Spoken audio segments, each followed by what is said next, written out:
Why, hello, you lovely little peppercorns. My name's Noa Lee, and welcome to another retro game hopping afternoon. How y'all doing today? I am going to play some Wario Land, I think, while people show up in the chat. I've been checking out the Wario Land games recently, based on what you guys have told me, because I played Pizza Tower recently, and everybody told me that was like a Wario game, and yeah, it's a pretty similar vein, so I'm going to continue on with my playthrough of the original Wario Land, Super Mario Land 3 on the Game Boy, while peeps are showing up. I'm not very far in this game. I also was playing the Virtual Boy game, which is the second game in the series. Oh, I gotta turn my volume up here. I can't hear it. And actually, I've been just, in general, I've been playing a lot of Game Boy games lately. I don't know why. It just kind of feels right. Yeah. I am in Sherbet Land, or as we say in Wisconsin, Sherbert. I've always said Sherbert. Yeah, Sherbert.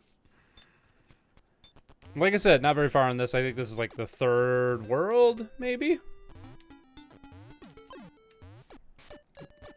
And I'm getting used to the controls in this game.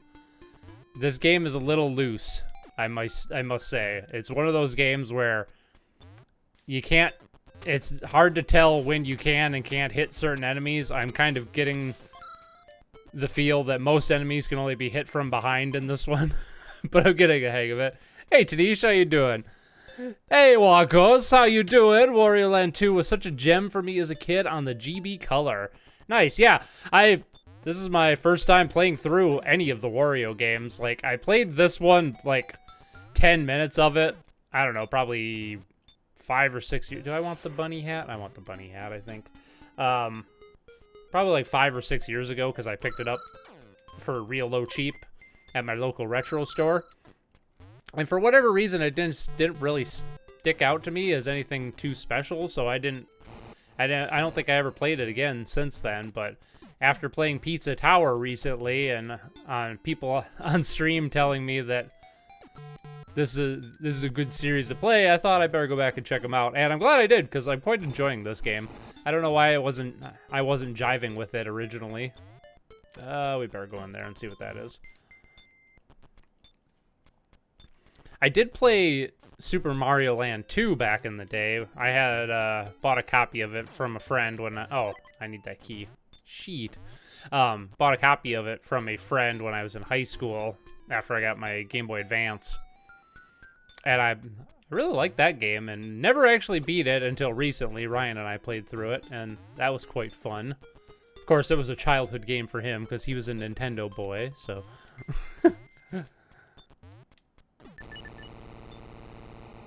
But yeah, like I was saying, this game was kind of taking a little bit of getting used to for me, because I don't know, some enemies, it's hard to tell when you can and can't hit them. And then, oh man, I already missed 2 treasures. Dang, I gotta go back and find those. And then some of the hit detection in this is, well, that was my fault. That was entirely my fault. But some of the hit detection in this first game is a little looser than you would expect, especially considering this is the same team that made Super Mario Land 2, and that's a pretty, ow, I fucked up, pretty tight game overall. But I also have been playing the Virtual Boy Wario Land, which I think is a much better game than this, actually. Unfortunately, it's, landlocked to the Virtual Boy, but it plays pretty well in emulation, so can't complain there. My dad just gave me his Spy vs. Spy for NES. Any chance you could throw that on later? Hell yeah, we'll throw that on later. I do have lined up from last week that we didn't get to Adventure, Penguin Adventure, and Donkey Kong 64. But the people that requested them aren't in the chat yet, so we might switch to Spy vs. Spy beforehand. I'm guessing I'm not going to play that very long, because I think I've played that before, and I remember it not being a very good game, but maybe I'm getting it confused with a different game. I used to love the frickin', everybody loves Spy vs. Spy. Even, crap. I was familiar with it because of Mad TV, because that was kind of my generation's exposure to Mad. I don't think I've ever even seen a legit Mad magazine before. But yeah, the Spy vs. Spy cartoons were always my favorite part of Mad TV. That opening for Virtual Boy Wario do hurt the ears, though. Everything about that game hurts. I do actually own Wario Land for Virtual Boy on my Virtual Boy, and until this week, that was the only time I had ever played it was the day I bought my Virtual Boy, and I remember it being very painful, for both the eyes and ears. Yeah. Yeah, the sound design in the is that just some texture there, or is that a oh, that's just a texture. Okay. Yeah, the sound design for the Virtual Boy Wario Land is a little rough. But the game design's really good. It's probably, oh, I don't have enough coins. Shit. That's another thing that took some getting used to, was the fact that you have to pay money to activate checkpoints and open most doors at the end of levels. Yeah. Doesn't help that I keep dying either.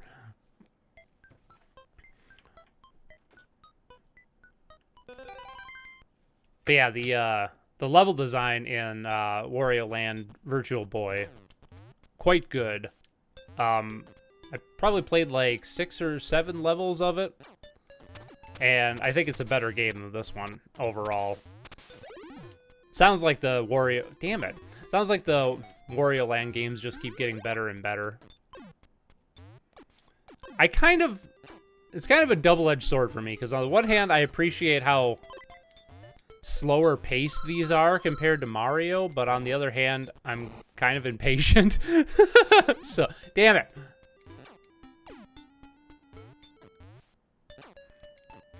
So I'm not very good at the Wario Land games, clearly. Actually, I did a lot better at the Virtual Boy one, but this one's been kind of kicking my ass. I haven't lost all my lives yet, so that's something. Wish I still had that bunny hat that allows me to fly.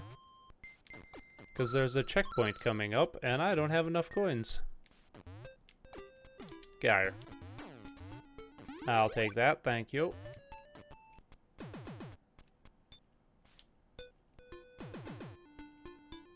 Precursor to pay to win? Yeah, exactly. I'm fine with that mechanic if it's like, you know, in-game currency and not actual stuff. Like, have you guys ever played DLC Quest? That's one of my favorite, like, satire games. Nah. Because in DLC Quest, it's like, you can't... there's DLC Quest, and there's the sequel, which is DLC Quest Freemium Edition, which is also quite good. And then, in DLC Quest, you have to, like, buy the jump. Like, in order to jump, you have to buy the jumping DLC. So you have to collect a bunch of coins so you can buy the jump DLC. And then there's, like, a run DLC.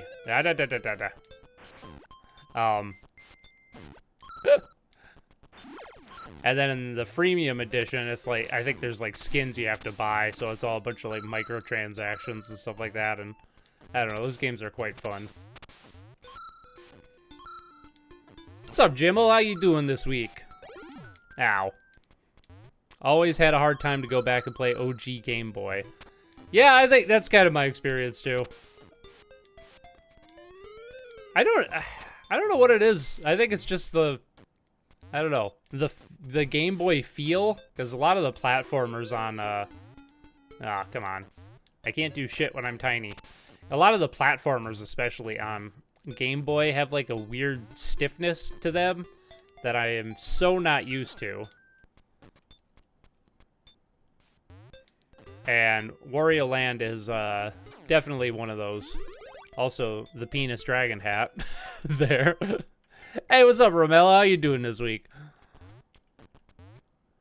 I'm playing some good old Wario Land, and then we're gonna turn on some Spy vs. Spy. Come on, get up there.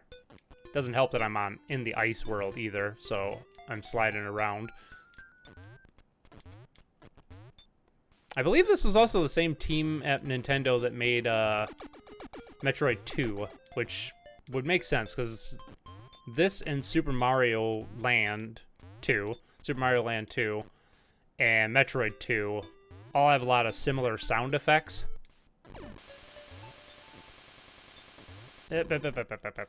Ow! Ah, the timing gets me every time.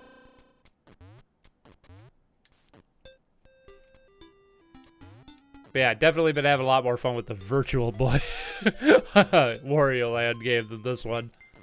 But I do want to play through all these because I didn't realize how many Wario Land games there actually are. There's like 8 of them total, I think, when I checked on Wikipedia, something like that. They feel very slow with limited view windows, which makes platformer a bit hard if they're not built around it. Yeah, I feel like Super Mario Land 2 does it probably the best because it's pretty well built around it, but even that game has some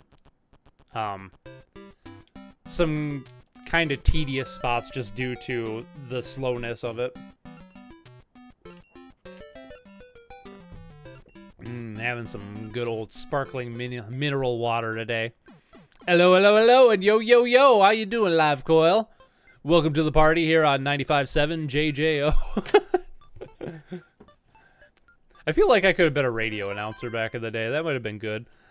I'm not that into music, which, you know, maybe wouldn't work out so well, but maybe at the time, if I grew up like, I don't know, if I were 20 years older and video games weren't as much of a thing when I was a kid, I would have gotten into music more. I could have been a radio DJ.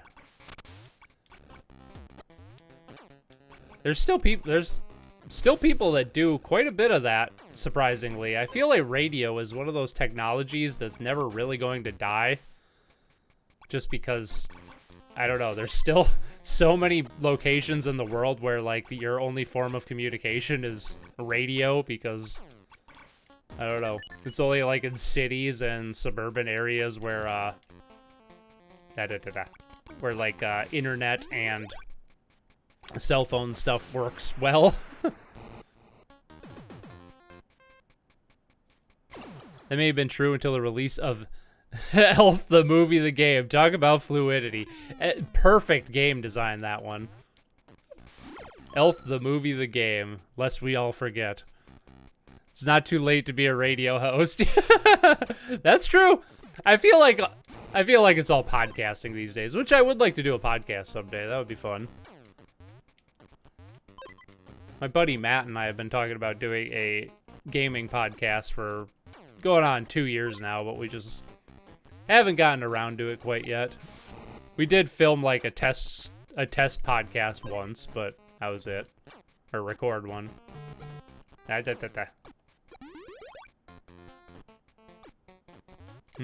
guess I'll grab the bull by the horns. If you had to talk about an unreleased game, what would it be? Could it at least be Sonic Extreme? I feel like, well, 2 things on that note. I don't know shit about Sonic Extreme personally. I mean, I know it exists, and I know the basics of what the game was, but that's about it. I don't know the historical stuff, so I probably wouldn't be the one to talk about that. In general, I'm usually not too interested in unreleased games, just because... unless there's, like, a substantial amount of it finished. So, like, a good example of an unreleased game that I'd be interested in, like, potentially talking about one day would be something like Star Fox 2, which was canceled after it... Well, I mean, I guess it's technically been officially released now, but for, like, 20 years it wasn't. But, yeah, like, that to me is, like, far more interesting than, you know, Sonic Extreme, because it's like, it's a game that was finished and was advertised and was going to be come out, but then at the last, or was going to be put on shelves, but then at the last minute Nintendo decided not to, just because the N64 was right around the corner or something like that. And that to me is way more interesting than, you know, a tech demo like Sonic Extreme that got canceled mid-development because it wasn't working out so well. Because I maybe it's just because, you know, I myself have that experience where I've made, like, so many videos that, like, partway through creating, they just, for whatever reason, aren't working out, and I just shit can them. I mean, I've had probably a dozen videos over the years where I've gotten like to the editing stage and realized that the video just is not good, and it's just not working out, and there's not really enough I can't really put enough work into it to make it decent, and so I just shit can it and I start with the next one. And I feel like that's kind of what was going on with Sonic Extreme. Was like it was a tech demo that they made it at Sega. Maybe more than a tech demo, because they did kind of show it off in in magazines and stuff like that. So clearly it was far enough in development where they were like, oh shit, I found a boss. Clearly it was far enough in development where they were willing to talk about it, but crap.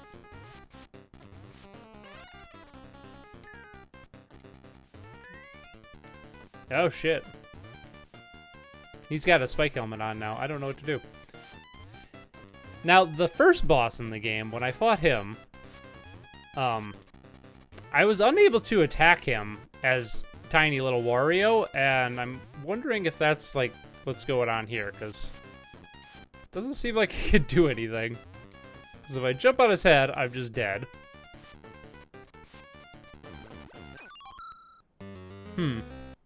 Okay. What's up, Ice Strike? How you doing? Any particular thoughts on the Direct? Ghost Trick and Professor Layton returning were my highlights. Samba de Amigo was a particular joy too. That was probably the thing I was most interested in, personally. And was playing it with friends hours beforehand. Nice. Yeah, that's cool that Samba de Amigo's coming back. I didn't watch the Nintendo Direct. I never watched Nintendo Directs because they're usually pretty bad. Occasionally, they're really good. It sounds like this one was decent. I always just check out recaps afterwards. Can you not tackle his back? What do you mean by tackle? Well, when you're small Wario, you can't dash. At least not in this game. When you're little Wario, you can't run, you can't dash, you can't... All you can do is jump on things. I guess you can grab stuff. I didn't see a way to grab him at all, but yeah, overall, I guess the Nintendo Direct was fine. I don't know, I didn't get too excited about it. Y'all know what I'm gonna say about Metroid Prime. Is, like, why did they even bother, I guess, but I'm glad people are enjoying it. I would have rather them just, like, have a collection and, you know, port the games in higher resolution without changing the graphics, personally, but I guess it's fine for what it is. I'm pretty lukewarm on the Metroid Prime remake, remaster, or whatever you want to call it. It's just adding another layer of confusion to the whole, is it a remake, is it a remaster thing, because it's clearly running on the same code base as the Wii version of the game, but it's got completely different graphics, so it kind of looks like an officially sanctioned mod more than anything. And I guess it looks fine. I mean, as far as remasters or remakes have gone, I would put this in the remake category. As far as remakes go, I think this one's pretty, what's the word I'm looking for here? I guess it's not very destructive to the original game. I think it's, let's see if I can, I'm thinking maybe I can, like, get in here, and I think I gotta have a power-up to fight him, because I did with the first boss. Unless there's some secret move or something I don't know about this, but yeah, I think the Metroid Prime remaster, as far as remakes go, quote unquote, again, we're getting into that weird territory. I think it's fine, but I think the original game running on an emulator looks better. And I think if they would have just remastered the original and upscaled it and maybe put a little bit of anti-aliasing on it, I think it would have looked better than them just completely redoing the visuals. But that's just me, personally. So yeah. Well, if I talked about Sonic Extreme, I would talk about the seven stories planned for it, and how batshit crazy they would have been, and how some of them were used in other Sonic-related games and stuff. Yeah, that would be interesting. What I find interesting is I don't think I've seen too many people, correct me if I'm wrong on this, but I always considered Sonic Lost World to be kind of like a reinterpretation of what Sonic Extreme was going to be. Because, like, when Sonic Lost World was announced and I saw footage of it, my first thought was, like, oh, they're finally, like, you know, exploring the Sonic Extreme territory once again. I know it's probably good. Ah, crap. I keep getting hit there, and then now I can't. Damn it. Yeah,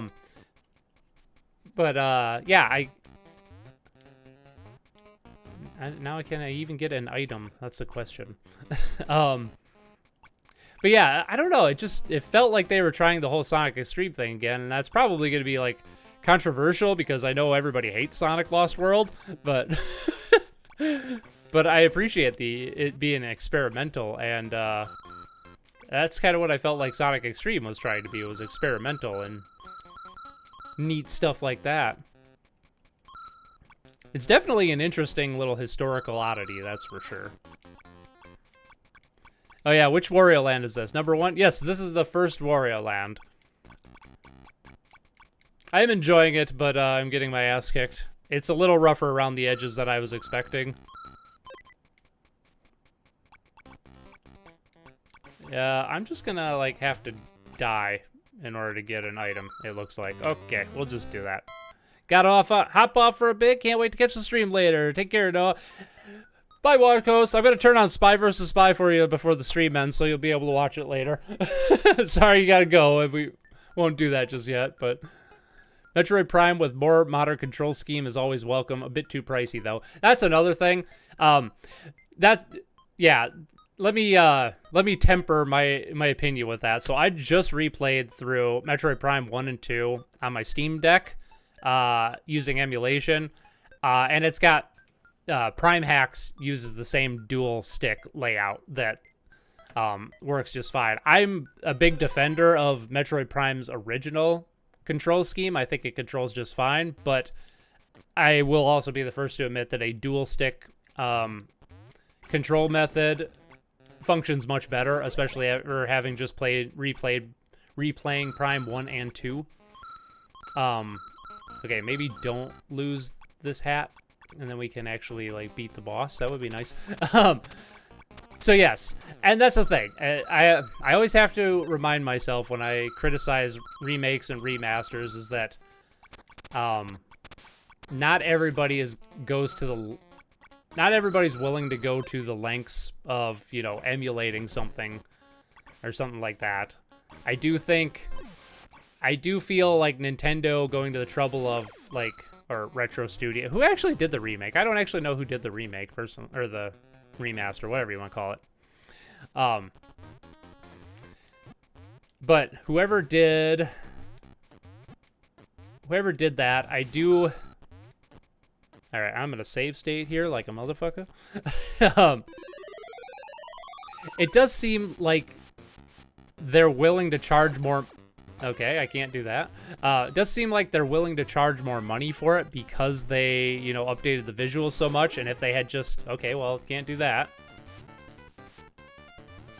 And if they had just, like, you know, upscaled the original, I don't think they would have been able to get that $40 price point.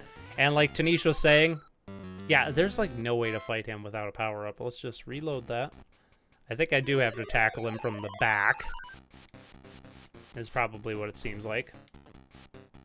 Like Tanish was saying, I think $40 is asking too much for what it is. And yeah, that's absolutely what you need to do. And I think not actually like creating a Prime trilogy collection and re-releasing that. I don't know, it just, to me it seems like Nintendo really trying to pull one over on their fan base once again, like with the whole Super Mario 3D All-Stars thing. Like, I don't know, they're just trying to milk their fans for all they're worth, and I kind of hate that practice.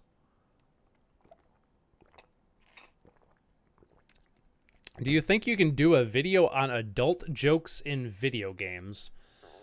Like, I guess, what are you talking about there? Like, adult jokes in video games? Like, you know, something like Conker's Bad Fur Day? Or, I guess I don't understand the subject material there.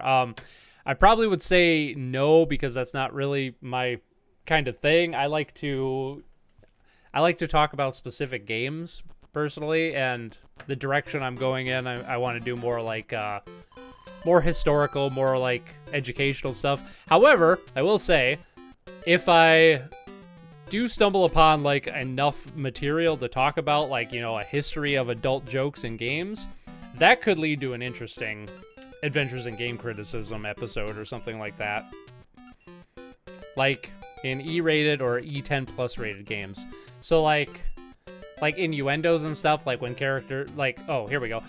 Like Ratchet and Clank Going Commando, maybe. The title is kind of like a tongue-in-cheek. Well, there's like something on my screen I just noticed. It's just, so I just completely derailed my train of thought there. Sorry. But yeah. Okay, I can see that. Like, like maybe I'm really struggling to think of any like other adult jokes in like traditionally kid games, so something like that. Have y'all on stream seen the first South Park movie? Yes, I have. The first South Park movie. Are there multiple South Park movies? I only know Bigger, Longer, and Uncut. There's a good example. Why did I go back in here? I didn't want to go back in here. Great movie. That was in the golden age of South Park before it like really I don't know, South Park's been kind of up and down over the years. They have good seasons, they have bad seasons. They never really went downhill and stayed downhill. Okay, I think there are alternate exits in both of these levels. But I think I'm going to jump to Spy versus Spy next, and then we'll move on with Adventure. So let's do that. Spy versus Spy for the NES, so Wako can watch it on the recap later, because he doesn't get to watch the streams all the way through usually. But that's okay. We're going to do some Spy versus Spy. This is Spy versus Spy going out for you, Wako, here on 97.1 Noah Gaming Hour. Pew, pew, pew, pew. Hitting the buttons, radio DJ stuff, and all that. We're going to play Scat, Special Cybernetic Attack Team. There's a good one right there. A good adult joke. Scat. Spy versus Spy. Spy? B? Wait, where is it? Space? He did say on the NES, right? Oh, there it is. Oh yeah, I've totally played this. I don't think this is a very good game. Princess Toadstools? Toadstools? I mean, that's a bit of a stretch. Mad Magazine's official Spy vs. Spy by Chemco at copyright 1998. First Star Software Incorporated. Training. Bag anyone. The others. Bags, papers. Wait, what? Let's do some training. I have no idea what I'm doing. I think Retro Studio might be way more slow when we think on than we think with Prime 4, and they might have needed to split the Prime Trilogy and release them each year to appease the fans. Yeah, I could see that.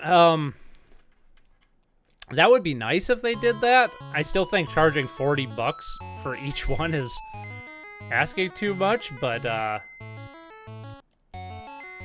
guess it's better than nothing. I mean, we all know that Prime 4 has been in development hell forever. That's nothing new. What the hell do I do? Okay, there's like an umbrella. I have start. What did I do? Wako's, why aren't you here to tell me how to play? That joke was from Super Mario RPG where Mario looks behind her fireplace. Oh, okay. Let's just fight here. Okay. I never played Super Mario RPG, so I don't know that. Yeah, I don't think there's really enough meat on the bones for me to talk about something like that. That's not really my forte. Did I move the desk? Talking about stuff like that, especially if it's just like little things here and there in a bunch of different games. Not sure what happened there.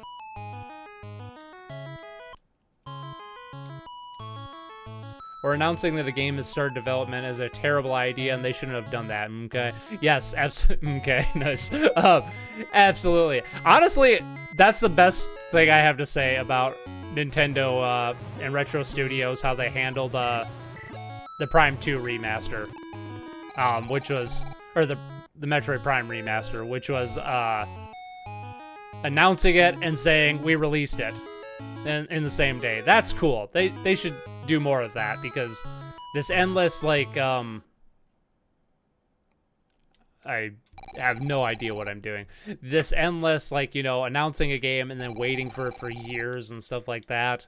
I know it gets the clicks online, and, you know, it keeps game journalists in business, but it's very tiresome and it only ends up disappointing people.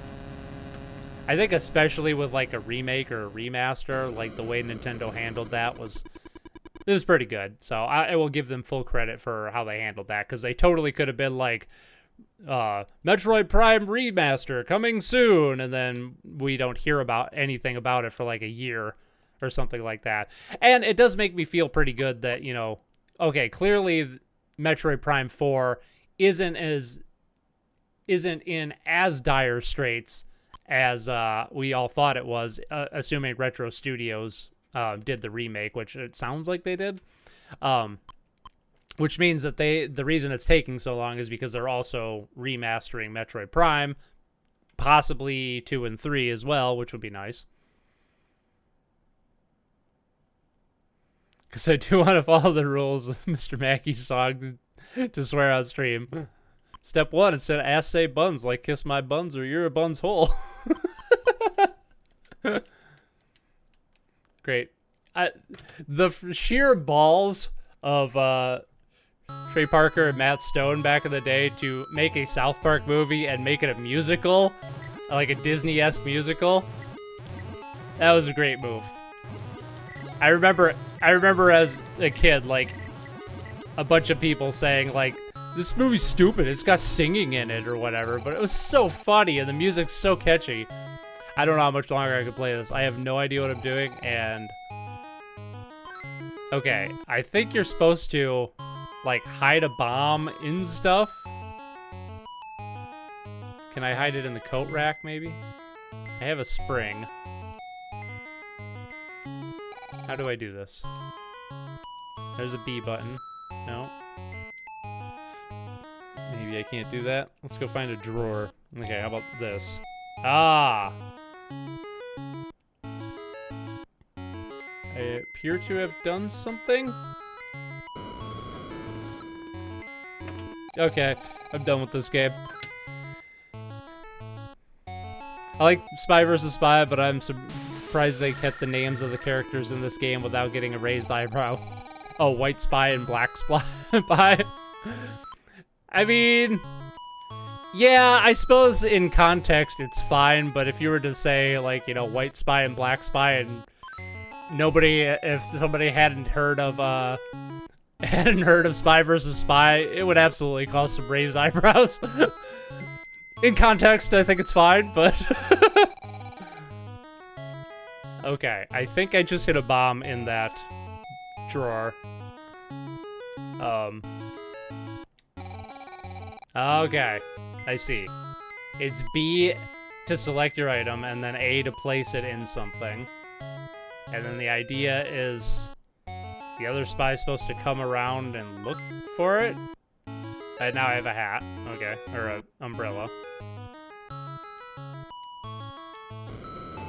Ah, see, it just opened up the desk. Oh, he also did that, okay. Well, I think that's enough Spy vs. Spy. We get the gist of that. I hope you enjoyed that walko there, coming to you live from Wisconsin. It's the Noa Lee Show, the radio hit that all the kids love. The kids that have heard of radio. South Park Bigger, Longer, Uncut made fun of Disney before Shrek made a trend to do so. Exactly. Always ahead of their time, those guys. Nintendo are pretty much doing that now because of Prime 4 and Bayonetta 3 that they announced way too soon. Now most announcement is in the works. Is at worst 6 to 12 months in advance, but only for their biggest games. Yeah, right on. The one exception would be like the sequel to Breath of the Wild, which everybody kind of knew they were developing that anyway, so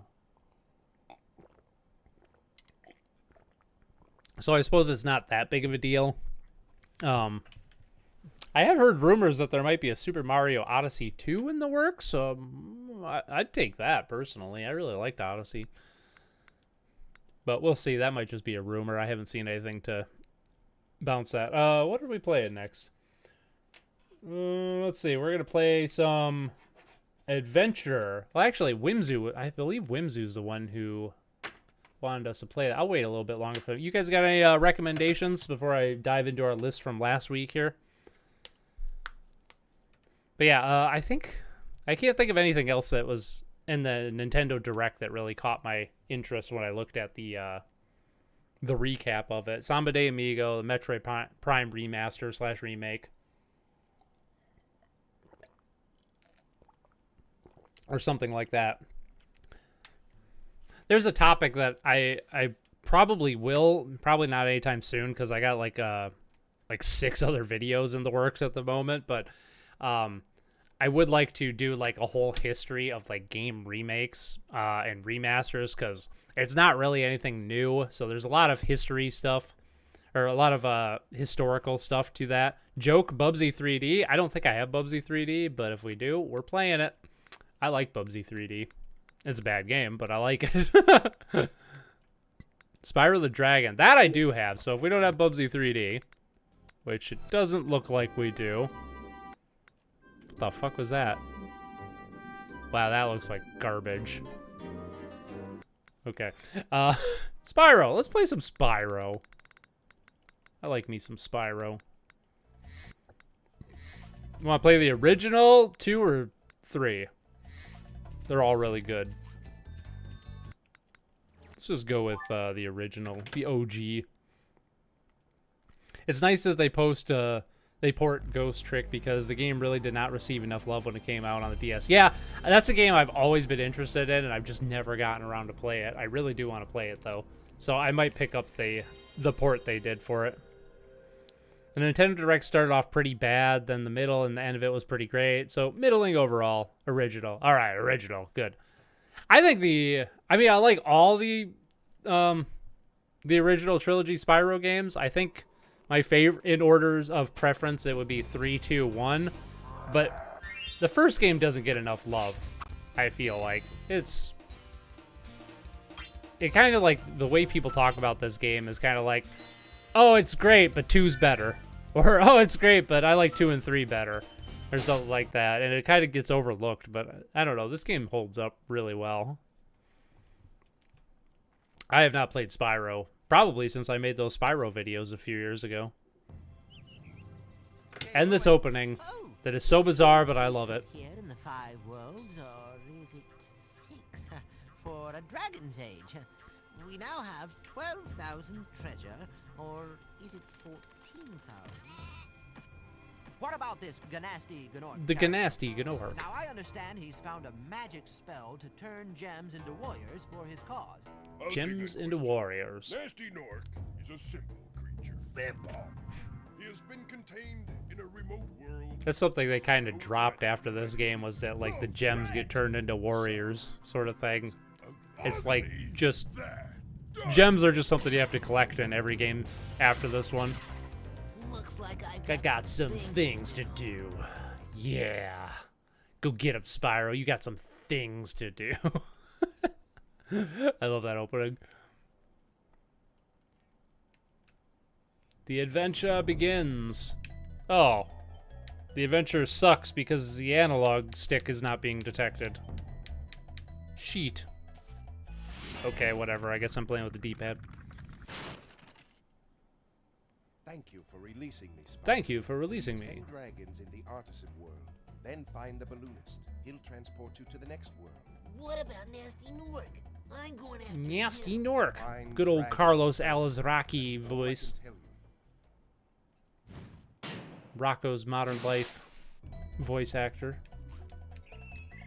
Right. I keep putting my thumb on the thumbstick, but the thumbstick's not being detected. Can I fix that? That's options. The camera. I know I like active camera. Can I? Let's try this. Can I? Controls. Port 1 controls. Analog to digital type. Yeah, we want left analog. I think that's what I want. Let's try that. Yay, it worked. I'm actually learning how to use Emulation Station now. Woo! Ah, yeah, God, this game just... You need that analog stick for Spyro. It just doesn't control right with a D-pad. Spyro sounds like he needs a tissue. I kind of wish Spyro Enter the Dragonfly was as good as these games. Oh, P.S. Enter the Dragonfly was my introduction to the Spyro series, and I loved it as a kid. Wow. You're a true fan, Romello. I never finished that. There's a good example of a video I shit-canned because it wasn't working out. I would like to talk about that game one day.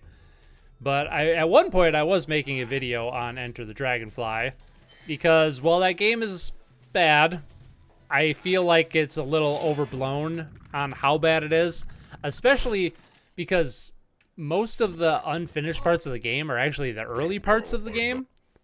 Oh, there's that wonderful Steam Deck glitch that Valve has not figured out how to fix yet. That's nice. His name is Sparks. His name is and he's helping Sparks. and protecting He's a you. Keep an eye dragonfly. on He's him. your See friend. what I mean?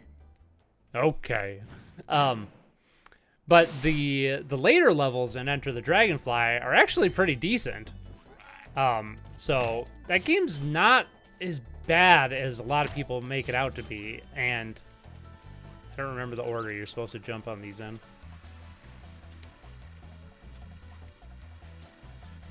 I'll figure it out later. So yeah, I could see, like, you know, loving Enter the Dragonfly, especially if it was your first Spyro game. I can see that. I don't fault you for that at all, even if you did have stupid kid brain at the time, which we've all had stupid kid brain when we were kids. It's a thing that happens. Oop. I appear to have forgotten how to play Spyro. That's okay. Case in point. Super. You might need to change the controller settings there to enable, not analog to digital. Should be in options. The setting you enable makes it emulate the D-pad. It does seem a little off, but it seems fine. You should be having DualShock controller as an input. Okay, let's try this. Boop.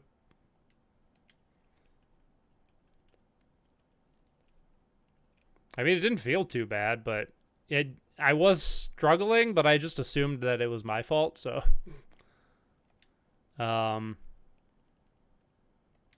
Input. Oh, enable DualShock analog toggle mode. Okay, that's probably what I need.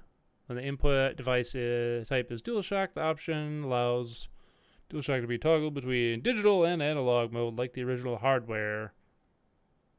Can be toggled. DualShock can be toggled between digital and analog by pressing and holding Start, Select, L1, L2. I can't do that, though, because holding Start and Select exits the game. So, does it just automatically come on? How did I... What was that other thing I did? Controls. Let's go back to that.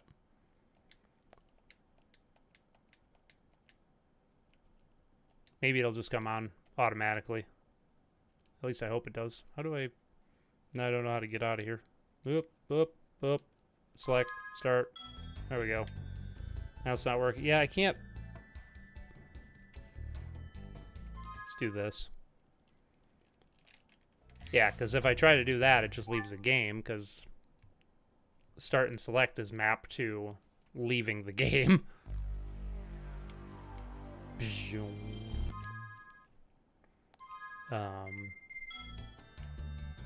So I think I'm going to go back to what I had just because it was playing well enough. after I remember how to get there. Go back to controller options where it says PlayStation controller. Okay. Under controls? Port 1 controls? PlayStation controller. Oh, okay. I understand now. Yeah, my brain does not function well with these menus, so. Analog is toggled off. Well, again, I can't enable it. There's, oh yeah, that, maybe that set it now? I don't know. Maybe there's a way to just turn it on and not have the whole auto thing. Virtual CD tray closed.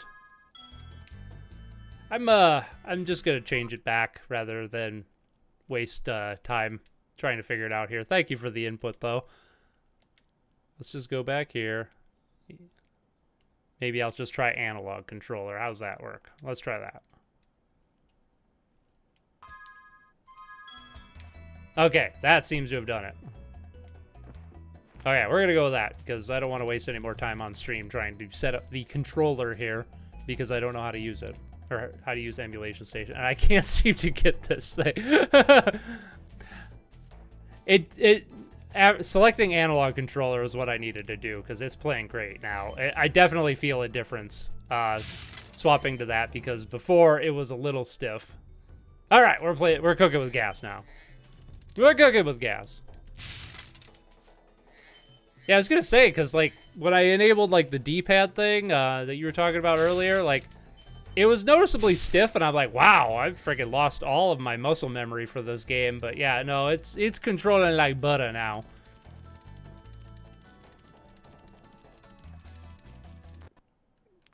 Except, you know, the Steam Deck audio just cutting out constantly.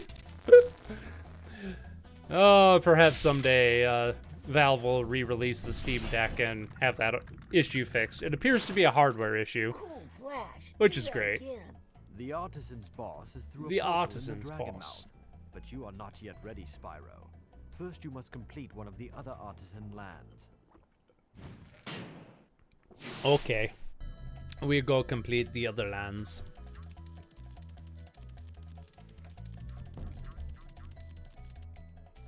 And the good old shoulder rolling I was talking about earlier that they took out after this game because nobody used it.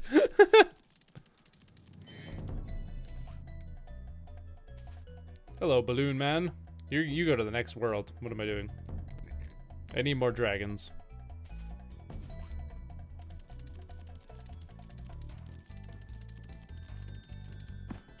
Oh. Should be a world in here, correct? I believe so. Oop. Oh, we got some treasure.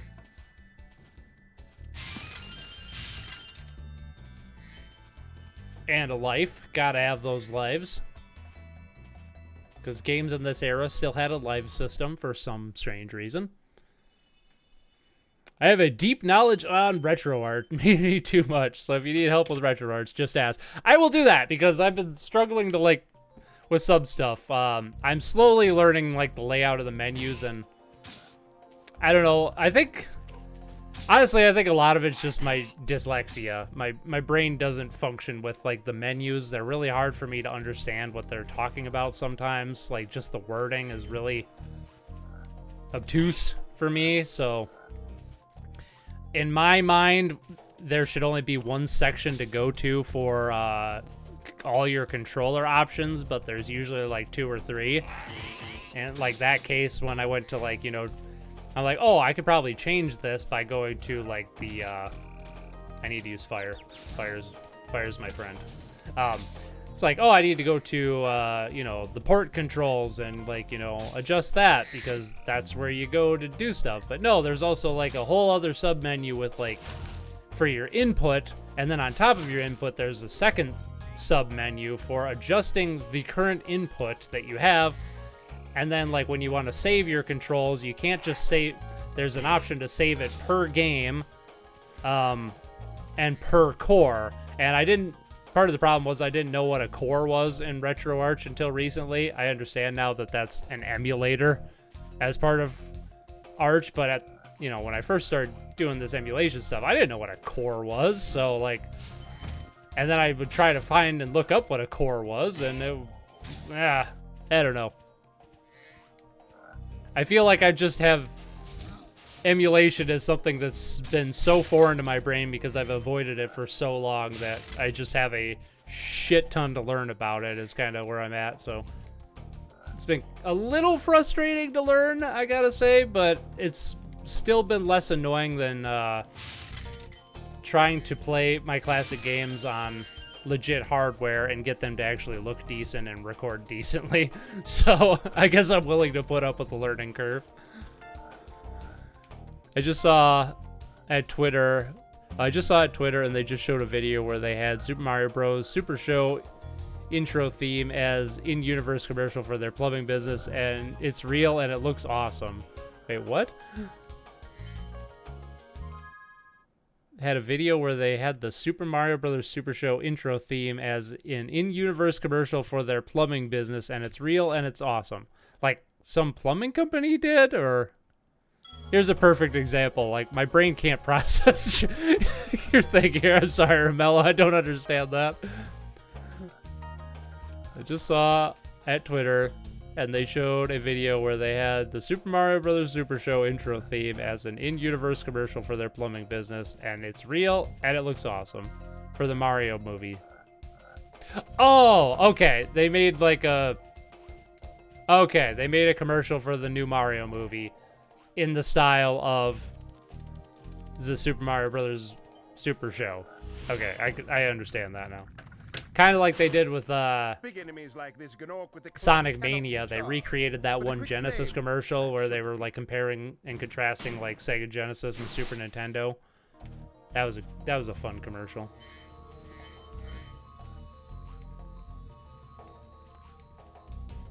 Does this game tell you... Yes, inventory. I am in Dark Hollow. I have 2 more dragons and 50 treasure. Wow, these levels are short compared to 2 and 3. I had forgotten. And there's that wonderful, chillaxing Stuart Copeland music in the background. So good. You should turn around so I can fry you. There we go. Gotcha. They use the music and everything. Nice. Like the swing your arms from side to side. Come on, it's time to go. Do the Mario. That's a great song.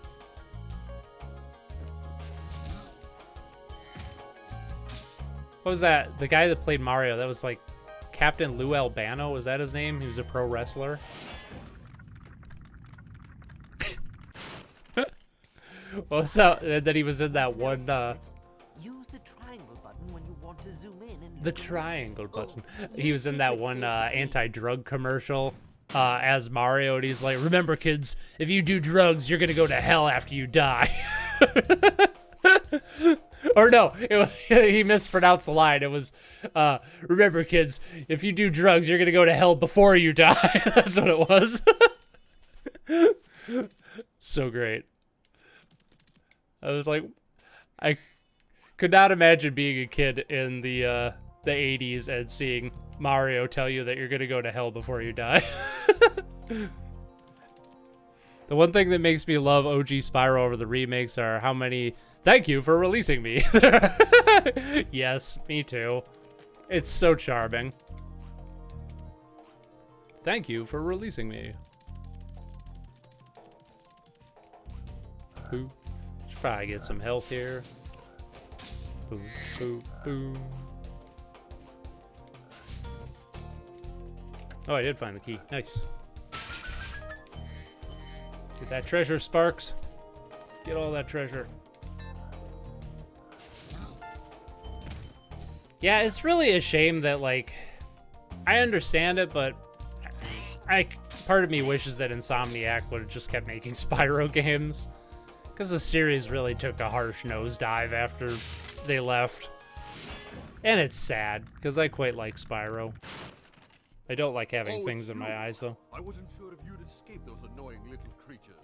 Of course, they wouldn't bother me, but here's a hint. Metal armor is fireproof, but a My charged God. attack will take care of them. Unless they're a big fatty, in which case you have to wait and burn their ass. You didn't tell me that part. I had to figure that out for myself. Did I get everything? Yeah. Short level. I like it. That's another thing I like about this game versus 2 and 3 is how short and sweet the levels are. It's just a very laid back and enjoyable experience. Whereas 2 is kind of frustrating and 3 has way too many fucking mini games. They're all great. I like them all about the same, but for vastly different reasons. Okay. Let's go over here. Oh, I probably could have went through the obvious door. The obvious first the obvious first level.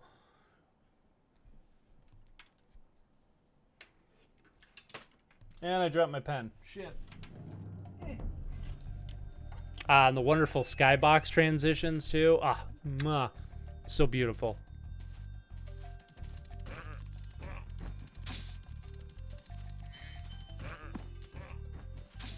I don't know how anybody can debate whether Crash or Spyro is better, because Spyro is clearly superior in every regard. Just saying. I do like me some Crash, but I'm sorry. Spyro's where it's at.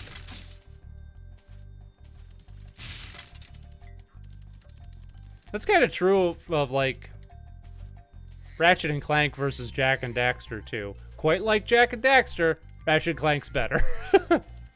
Let's be real here. I wish they just made the 4th Spyro game already like they did with Crash. They probably will, honestly. I mean, it was only like, what, a year or two ago that Crash 4 came out? My guess is the whole Activision possibly being bought by Microsoft might be affecting that, because if you notice, like, any, like, Activision Blizzard property is kind of, like, playing really low-key right now because they're trying to convince U.S. regulators that they don't have a monopoly on the gaming industry already, or won't after Microsoft buys them, which they totally will. The government should totally block that because fuck Microsoft. They already own too much of the game industry, and owning Activision Blizzard would just be way too much. But they're clearly trying to play strategically. Play with some strategery, as the former President George Bush would say. George W. To kind of, like, you know, make it seem like they're not as powerful as they actually are, to try and convince the fuddy-duddies in the European Union and the U.S. Congress that they're, you know, not antitrust, in antitrust territory, which they are. Thingamajigger. Let me tell you about the time my, where was he talking about here? You know, the kid. Yeah, the kid.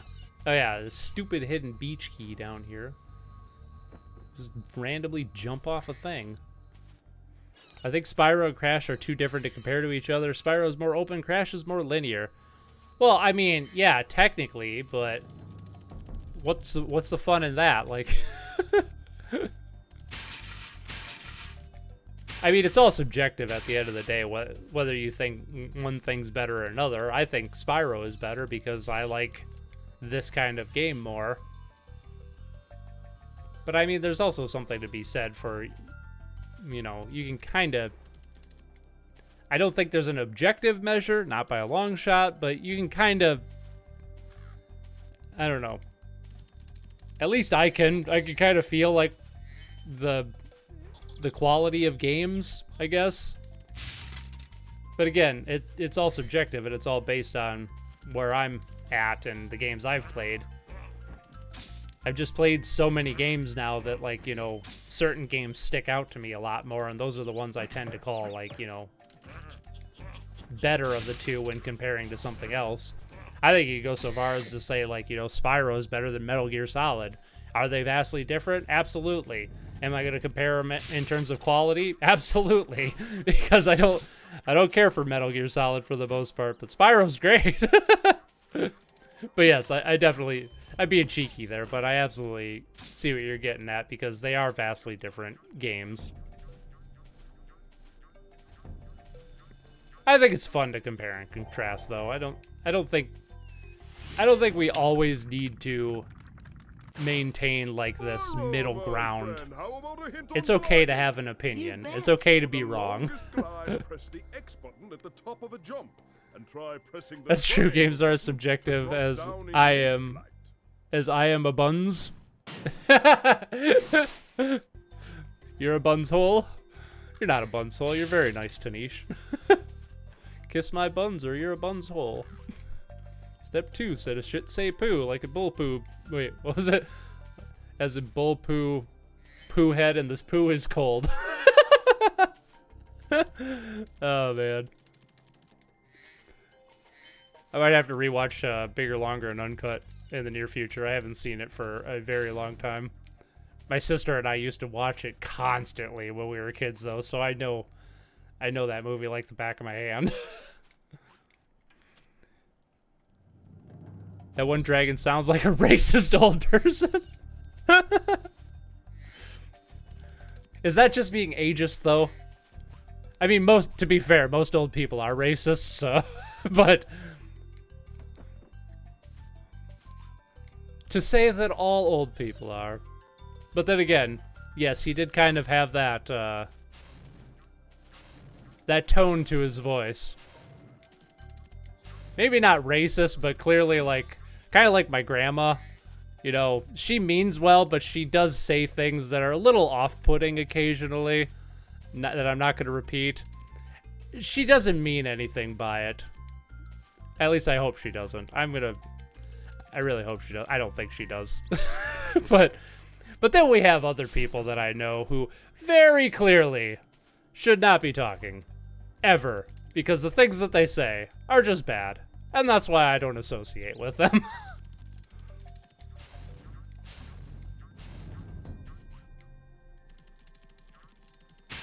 Boink. Comparing and contrasting is fun as long as everything is in good faith and good fun. Exactly. Oh yeah, I gotta go get that stupid egg thief up there, don't I?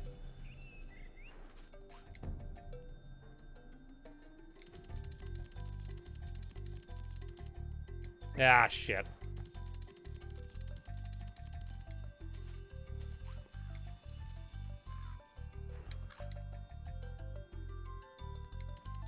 Yeah, when I first played this game, like, going up to this spot up here kind of always felt like I was breaking the game. Like, I like that they kind of put, like, markers here to indicate that. Because otherwise it just looks like you could run forever, but from down below, it just seems like this is like an out-of-bounds area or something like that. Well, both the Crash and Spyro games have fantastic technical advancement, like culling and level of detail rendering, respectively, both of which are being used in games to this day, especially Spyro. Yeah. Well, yeah, and then Crash with the level culling for sure, and Spyro with the level of detail rendering. You are absolutely right. Both were quite technical because, like, any other game that came before Spyro that was like this would have just a shit ton of fog everywhere. Can we go back to the topic of replayability? Oh, yes, we can always do that. I don't know if I've ever said this, but in my opinion, replayability is like the #1 thing that denotes if a game is like great versus good. I know, again, that's pretty subjective, but because again, everything's subjective at the end of the day, but you know. Wow, I am way out of practice. Come on, get over there. There we go.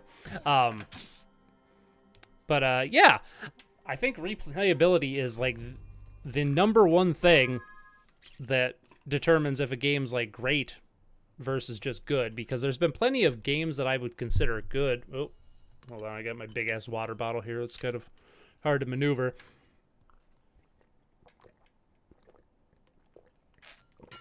I suddenly got very thirsty, excuse me. Because there's been plenty of games that, like... Well, and here's another thing. Again, I don't know if I ever said this, but if I'm reviewing a game, I, at minimum, play it twice, which is one reason my videos take so long to make. Because I believe that replayability is such an important aspect to judging the quality of a game that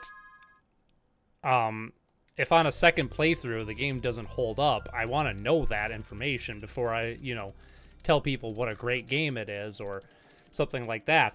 Or there's other times when I'll play through a game and I don't like it my first playthrough, but then my second playthrough I come to love it. And then I realize, it's just it might just be a kind of game that you have to take the time to get to know and learn how to play. And, that's important information too. What did I forget? Oh, I got to jump down this thing, don't I? Yeah. That's important information to know too. Because I think I found a bad example of too much replayability. Ooh, do tell. I am quite interested. But yeah, so like that game, that last review I did, Children of Silent Town, my first playthrough, I didn't like it. It was really boring. It was really repetitive. But then at the end of the game, it kind of clicked for me that was, what was going on, and that was the intention behind the game, and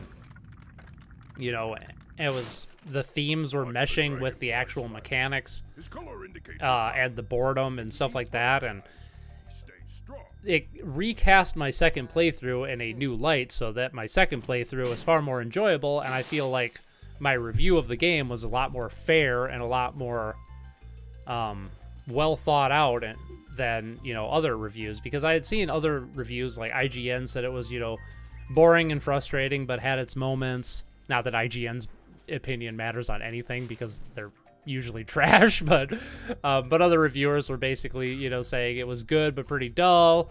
Others were saying it was great, but yeah, whatever. And I don't know, I feel like I can always tell when like somebody hasn't given a game a fair shake, and I think only giving a game a single playthrough more often than not is there something here? I keep seeing like a little blue something under this wall here, but I don't remember there being a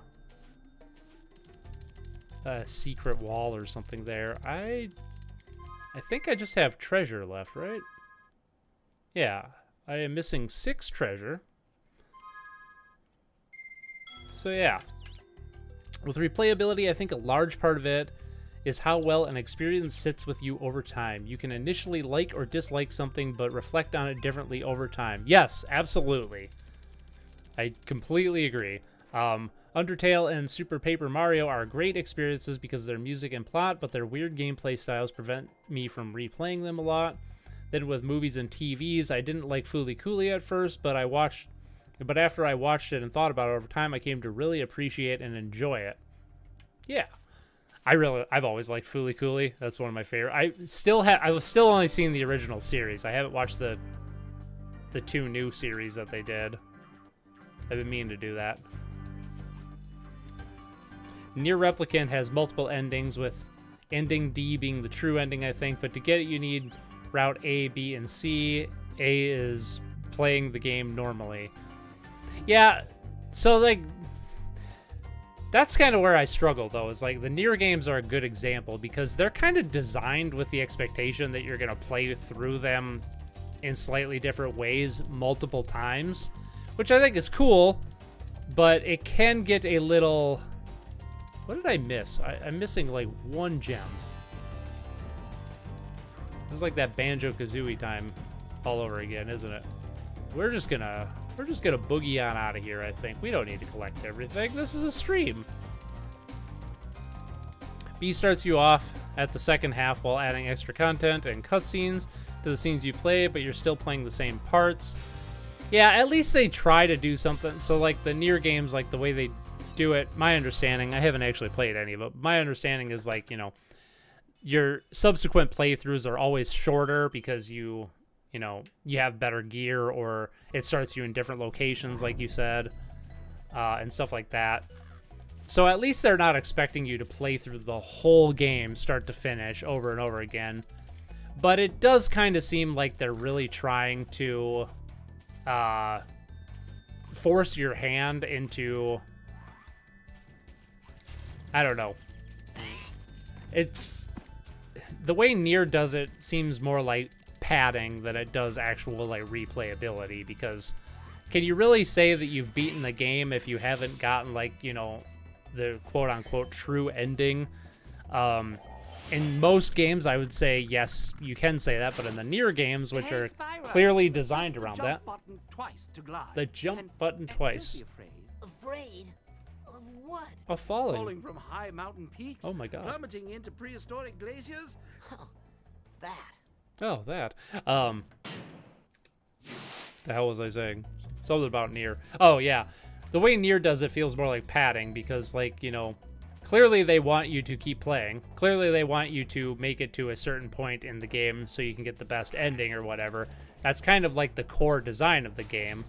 So you really haven't beaten the game until you've beaten the game multiple times in that case. But in most games, like, you might just have separate endings, and that's fine. To get D, you need to get all weapons in C, and C is basically the same as B. Yeah, there's an example. That sounds like padding to me. I don't feel like that's really adding to replayability. And that, Jim Stephanie Sterling once said, and I've always taken this to heart, that replayability just means you want to play the game again. And I think that's a good way to put it, but clearly some games are better than others, because I feel like the games that have true replayability are ones that have something new to offer each time you play. That's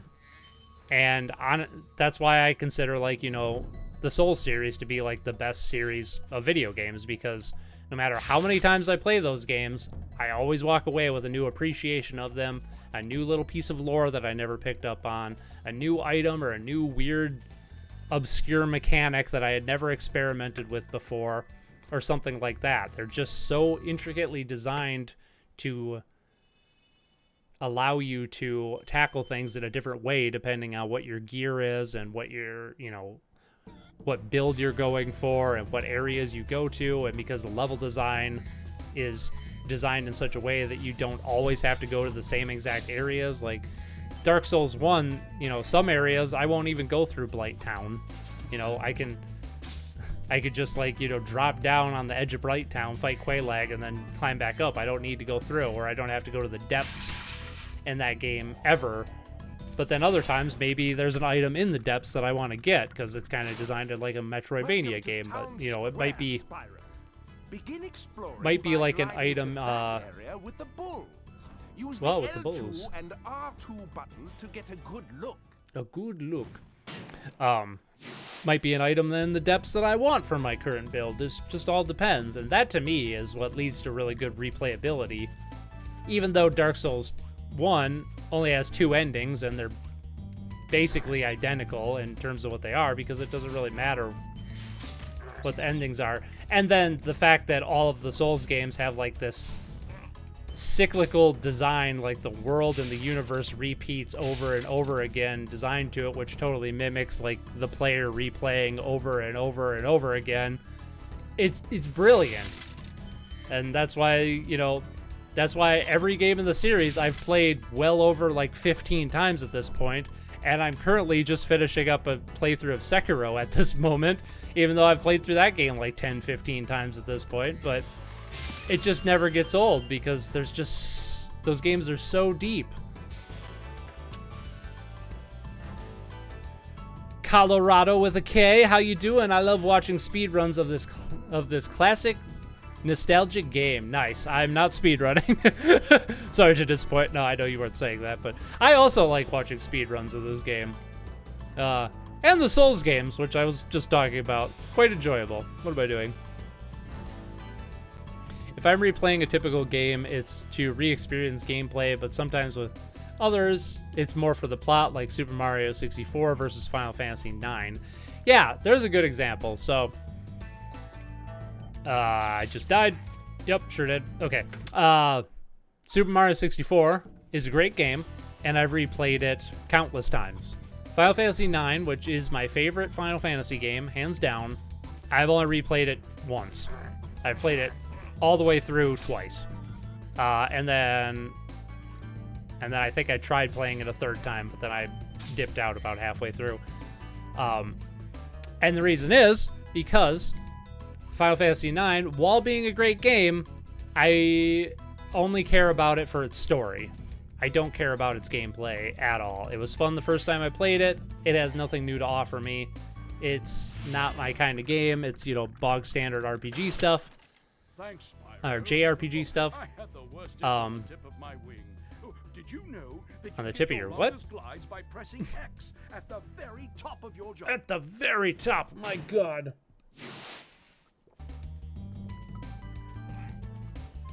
So yeah, Final Fantasy IX is a game that, you know, I would replay for the story only, but considering that the first time I played Final Fantasy IX was about 15 years ago, and my second playthrough of it was probably 3 years ago, I don't have any desire to play it again.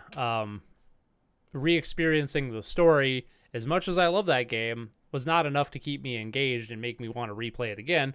But I'll replay Super Mario 64 probably once a year because it's just such a good game.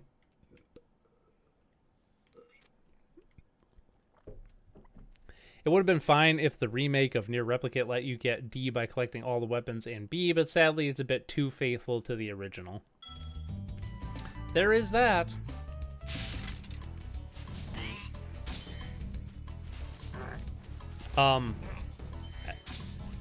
But then there's other games, so like another good example of a game that I feel is good but not great would based solely on its level of replayability would be Ori and the Blind Forest.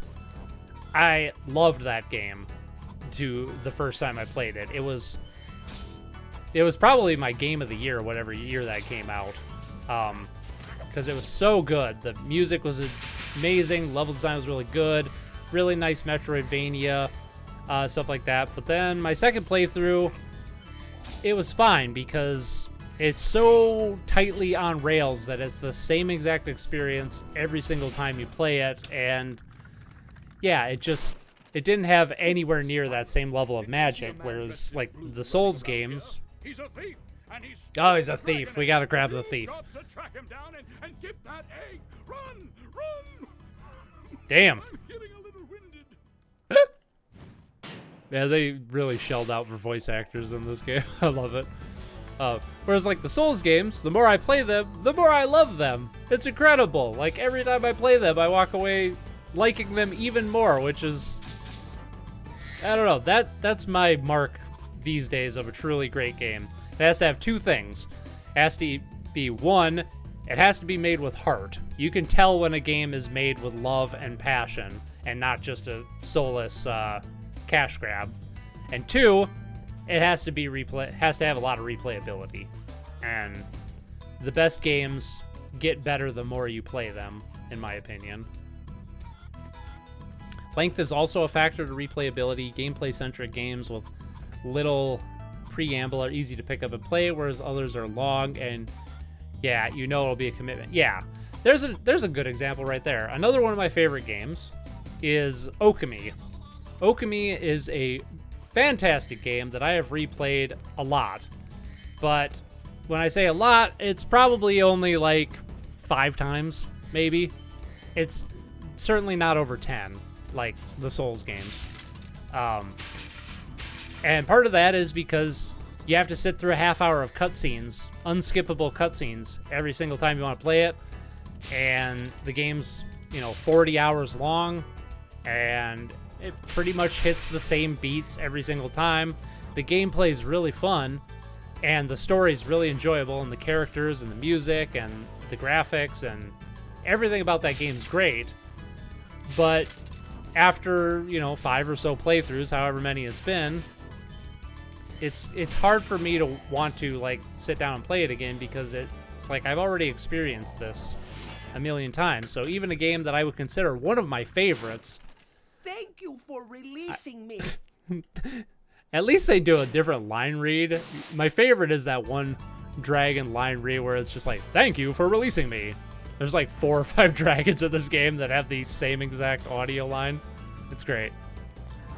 But then, yeah, that's another reason like the Souls games are so good, because you could just pick up and play them. Like, you want to start a new Souls game? Like, just skip the character creation and hit start and you're playing. Like, you could skip all the cutscenes. You don't really need to watch the cutscenes because the story really isn't important. Oh, I just gotta grab the egg and we're done here. Thankfully, Devil May Cry 5 has great replayability. The quote of that game is, "Show me your motivation." Nice. I like that.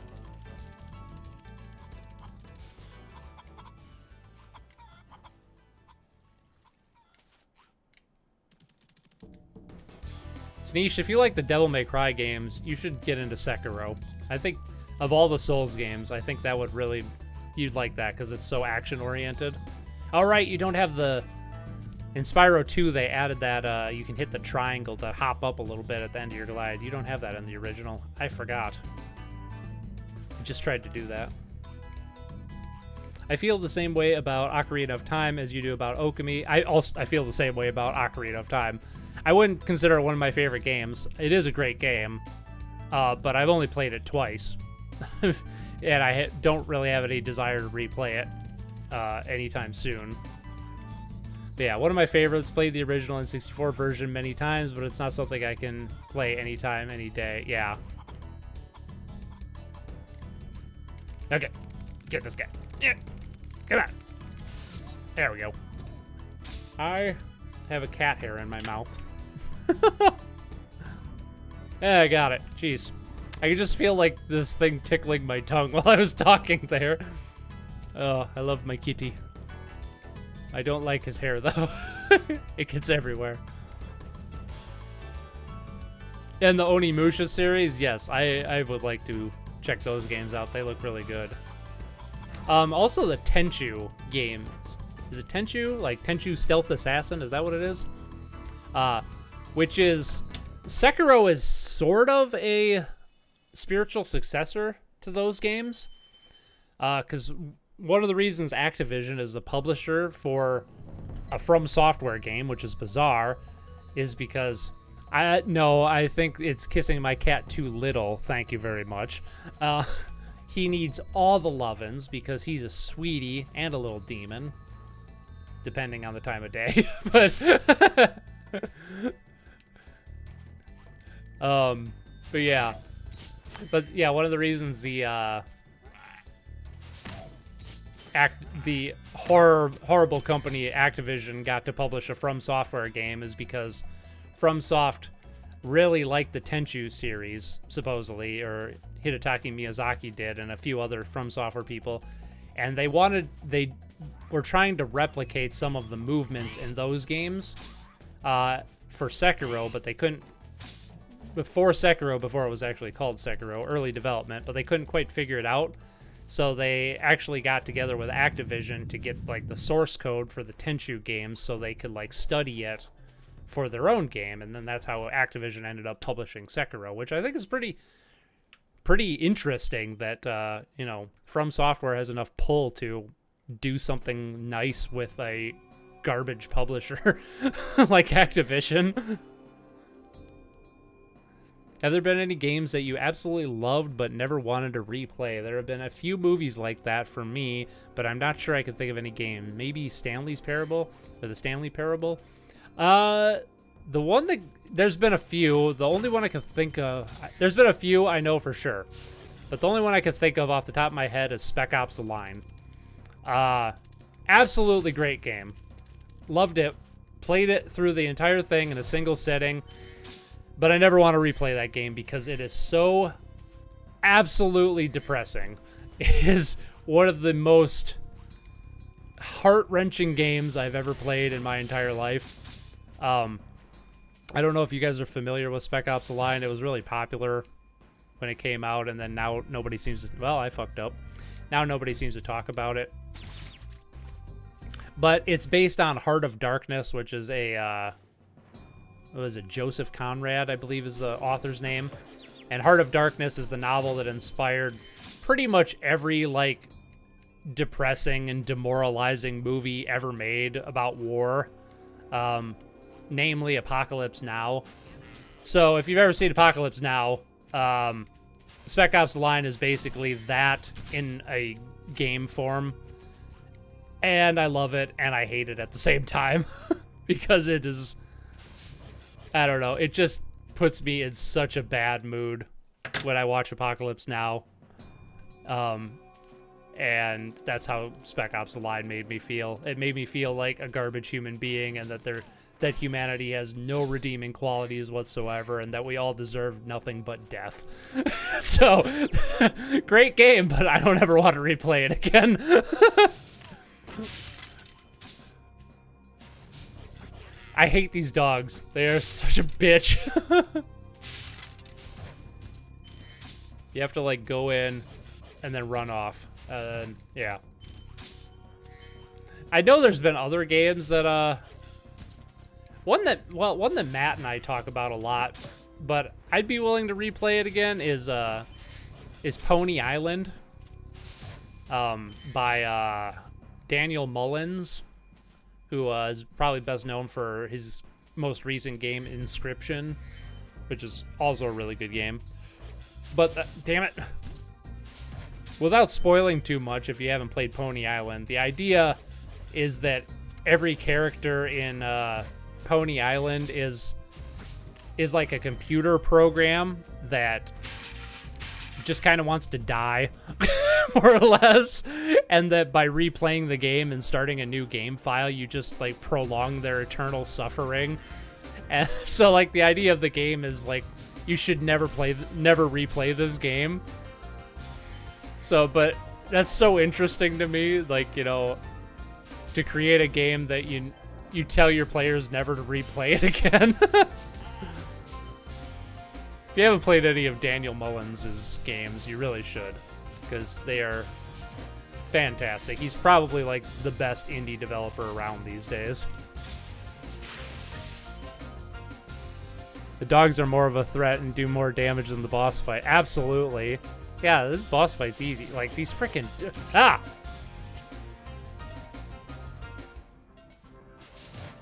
Okay. I'm just gonna take it nice and easy. Run off. There we go. There we go. And then we just get the sheep on the stilts.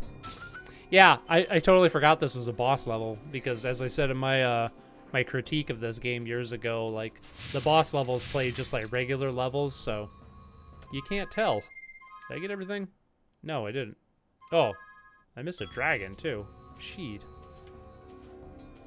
Pony Island sounds like Doki Doki Literature Club in terms of meta elements and depressing stuff. Yeah, totally.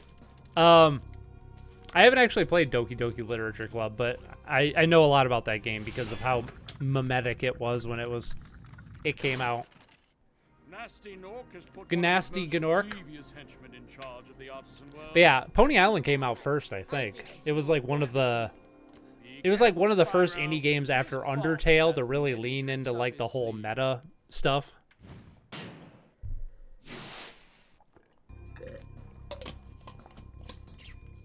I quite like that. Daniel Mullins' second game is The Hex, which also kind of has some meta stuff, but it's a little less on the nose, which I like more. It's a little more subtle.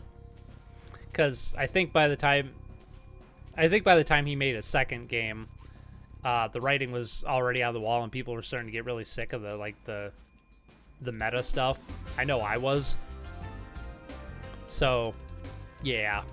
And then his third game, Inscription, is definitely his magnum opus, because it's so good. Okay. I'm not even going to bother with all the treasure. We don't need it. There's no reason to be a completionist when we're streaming. It's fine. I'm naturally a completionist, so I want to grab everything, but we don't need to do that on stream. Nope. They say the boss fights in both this and Crash Bandicoot suck. Can you understand why? I think that's people misinterpreting what they. Well, the bosses in the original Crash suck, but they're like legit boss fights. I feel like, whereas Crash feels like it's doing, or not Crash, Spyro. Spyro feels like it's doing a different thing, with its bosses. It doesn't feel like the bosses suck. It just feels like they're trying to incorporate their bosses into the level without stepping too far out of the core gameplay, which that I think is interesting. Hi, Spyro.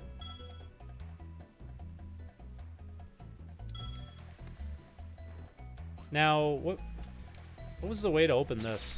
Somebody told me how to open this, didn't they? I don't remember. There's like, if you jump on these in a certain order, then it goes to a level. Oh, apparently that. I found it. I knew there was something here. Ah, the sunny flight. Oh, right, the flight levels. Fuck, I hate the flight levels.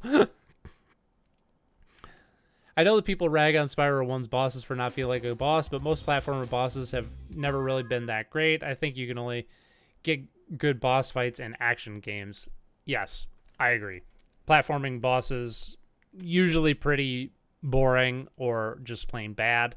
That's kind of why I appreciate the bosses in the original Spyro, because they're different.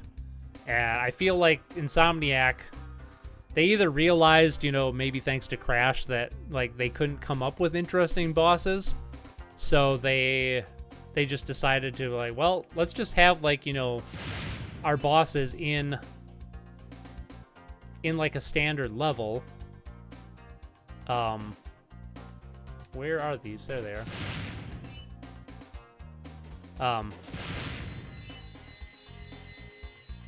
Is that it?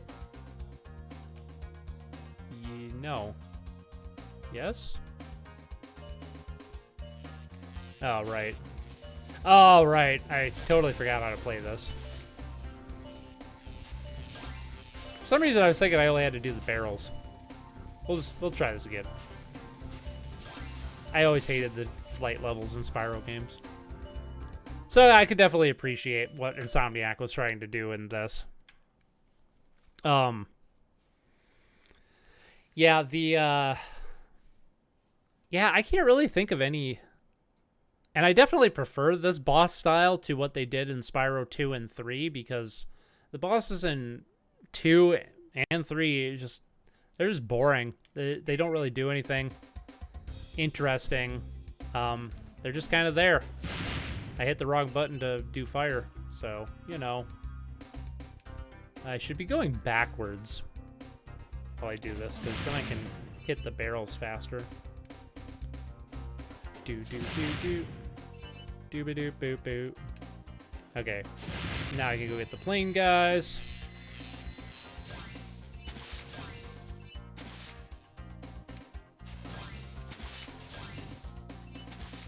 And Tanisha, I'm glad you made me fix the analog thing in this. This would be a nightmare with the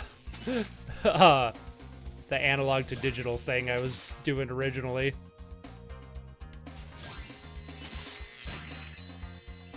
We're gonna get the gates. Yeah, come to think of, oh, I went the wrong way. Oh well. Come to think of it, I can't think of any like bosses I like from like a platformer. There's gotta be at least one. There's gotta be at least one good boss in a platformer, right? I really can't think of any, though.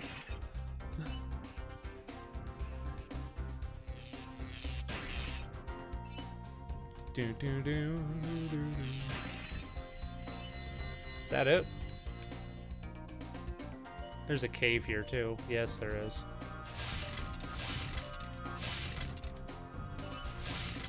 Oh, it's gonna be close. It's gonna be close. Is that it?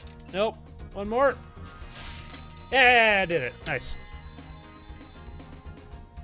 Ada McDoodles, hi, how you doing? Play Scott Pilgrim versus the World versus the game versus the game. I don't have that game, actually. If I did, we'd totally play it. But I don't have it. Good game though. I played it once, or I played the demo of it on, I think it was my PlayStation 3 back in the day. I quite liked it. It was a time we definitely needed some beat 'em ups when that came out.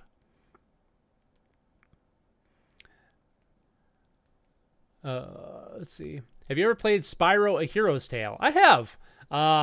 It's okay. I don't think a lot of people say it's like the last good Spyro game. I don't know if I'd go so far as to call it a good game, but it's certainly one of the better Spyro games to come out after the original trilogy. I quite like the Game Boy Advance trilogy, personally. Season of Ice, Season of Flame, and Attack of the Rhinox. I think those are pretty damn good. And like I said, Enter the Dragonfly, it's, you know, parts of it are good, but most of it's pretty bad. Yeah.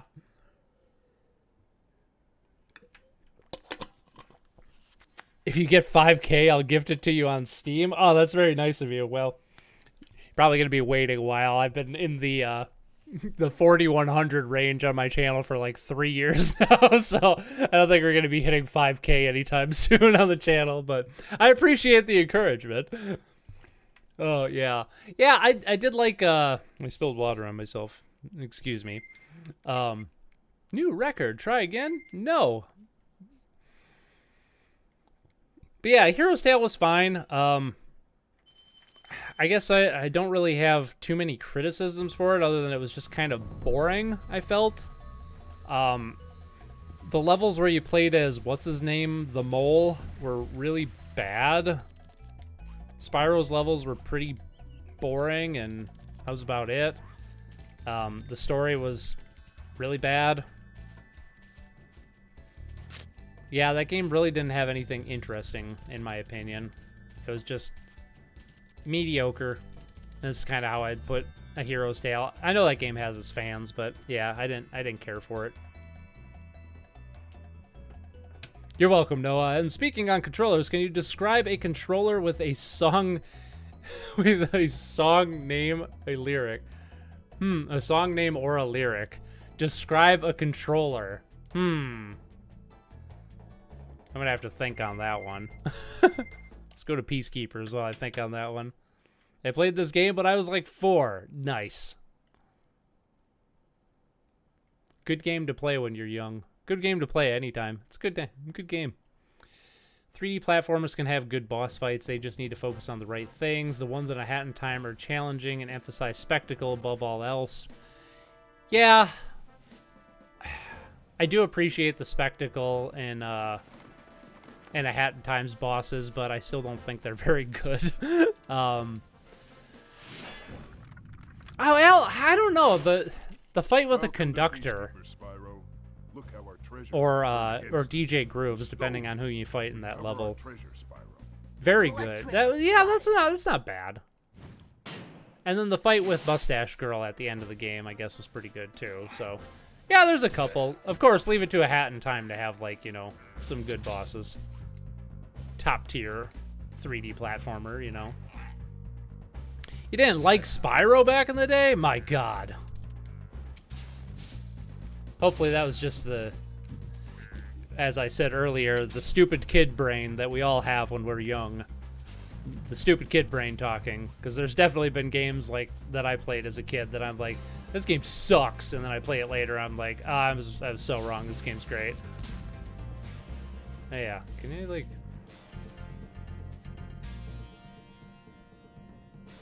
I don't think I can hit anything with this cannon. Try getting the barrels when the trains are in the opposite direction. Oh, yes. I should have read that earlier. The one in Donkey Kong Country Tropical Freeze were... The ones in Donkey Kong Country Tropical Freeze were pretty good. Also, some in A Hat in Time, especially the final boss. Yeah. Some of the bosses in DK64 are also good. I like the K. Rool cutout and the actual K. Rool fights at the end. I hated the final boss of Donkey Kong 64. I did not like fighting K. Rool.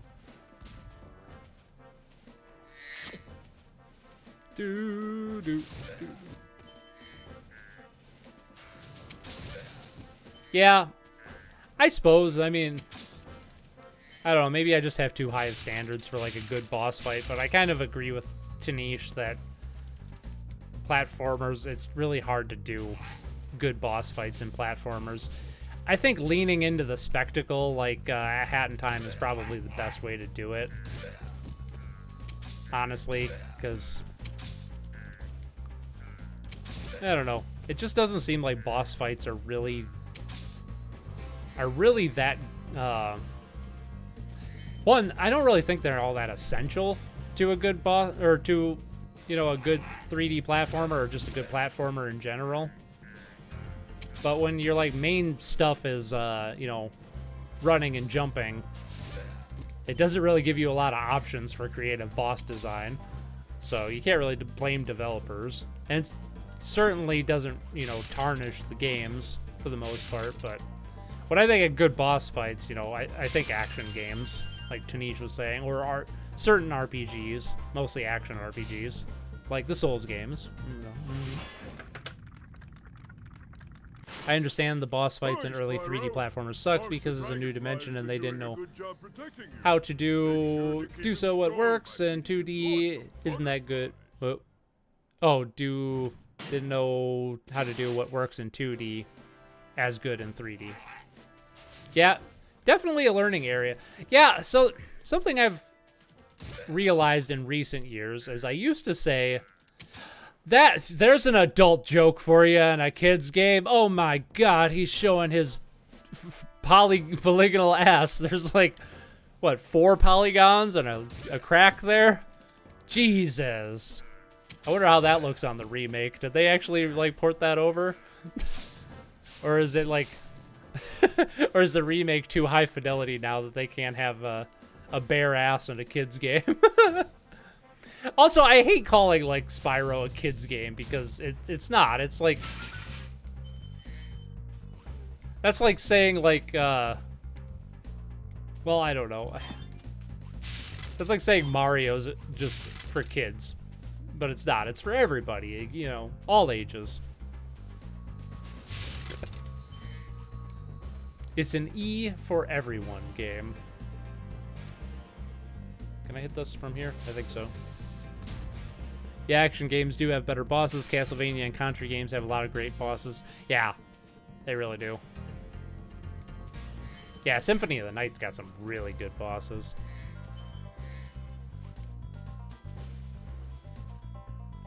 Da da da da doo doo doo wah wah. Da da da da dun dun dun dun dun. Yeah, Stuart Copeland had a field day with this song.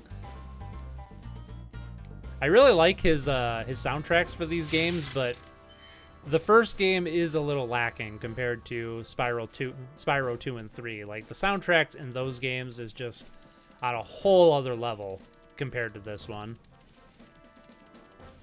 Definitely feels like Mr. Copeland was still kind of figuring things out on how to, like, make music for video games at the time. Why did I go this way? I wanted to go the other way. Well, you know how it goes, Noah. It's rated E for baby game. For baby game. Meanwhile, some of the hardest games ever made have been E.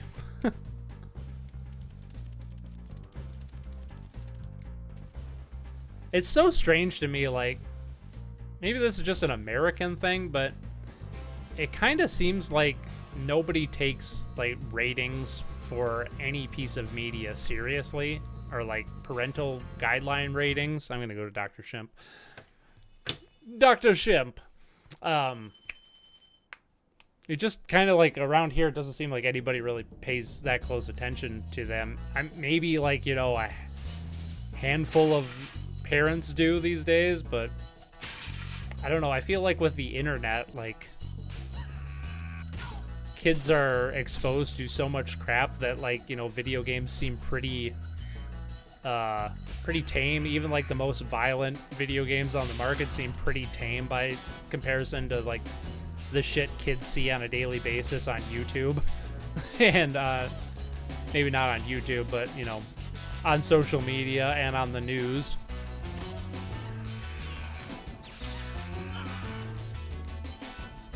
Boo boo boo. That said, I definitely did have some friends in school growing up whose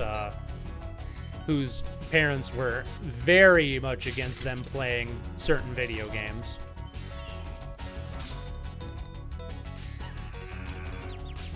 Oh, great time to look at the chat, Noah. Well done.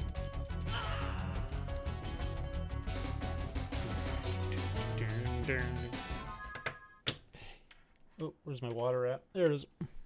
Yeah, they didn't have them mooning for the remake to keep it E-rated. That's why they changed the guns and bullets to water guns and purple goops. You're freaking kidding me. Did they really do that? Wow. I need to play the remake just so I can shit all over it now. But Crash had guns, and that's E10 rated.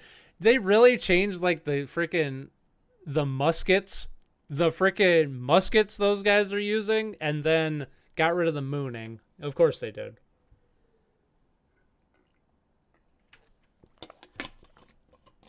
Man. I was watching some fail videos before the stream today, and I think it was Fail Army, you know, like the biggest fail channel on YouTube, which I don't watch all that often, but I was bored and it was there. So, but I noticed every time there was like a fail that had alcohol in it, they always blurred the alcohol, and I'm just like, wow, them motherfuckers are so concerned about losing their monetization on YouTube that they're going to the trouble of blurring. Wrong button, I'm dead. Going to the trouble of blurring out alcohol. Like, Jesus.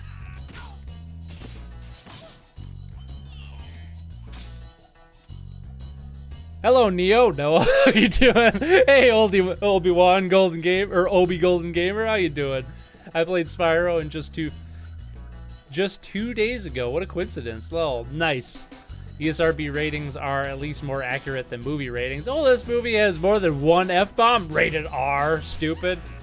Yeah, but that's something that's like written on the books, but I know I've seen PG-13 movies that dropped the F-bomb like several times.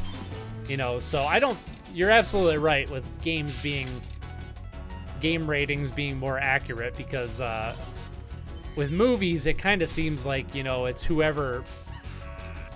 It's just like, you know, whoever feels like doing the rating that day is like, this one's fine. It's fine. Oh, God, they're coming at me. There we go.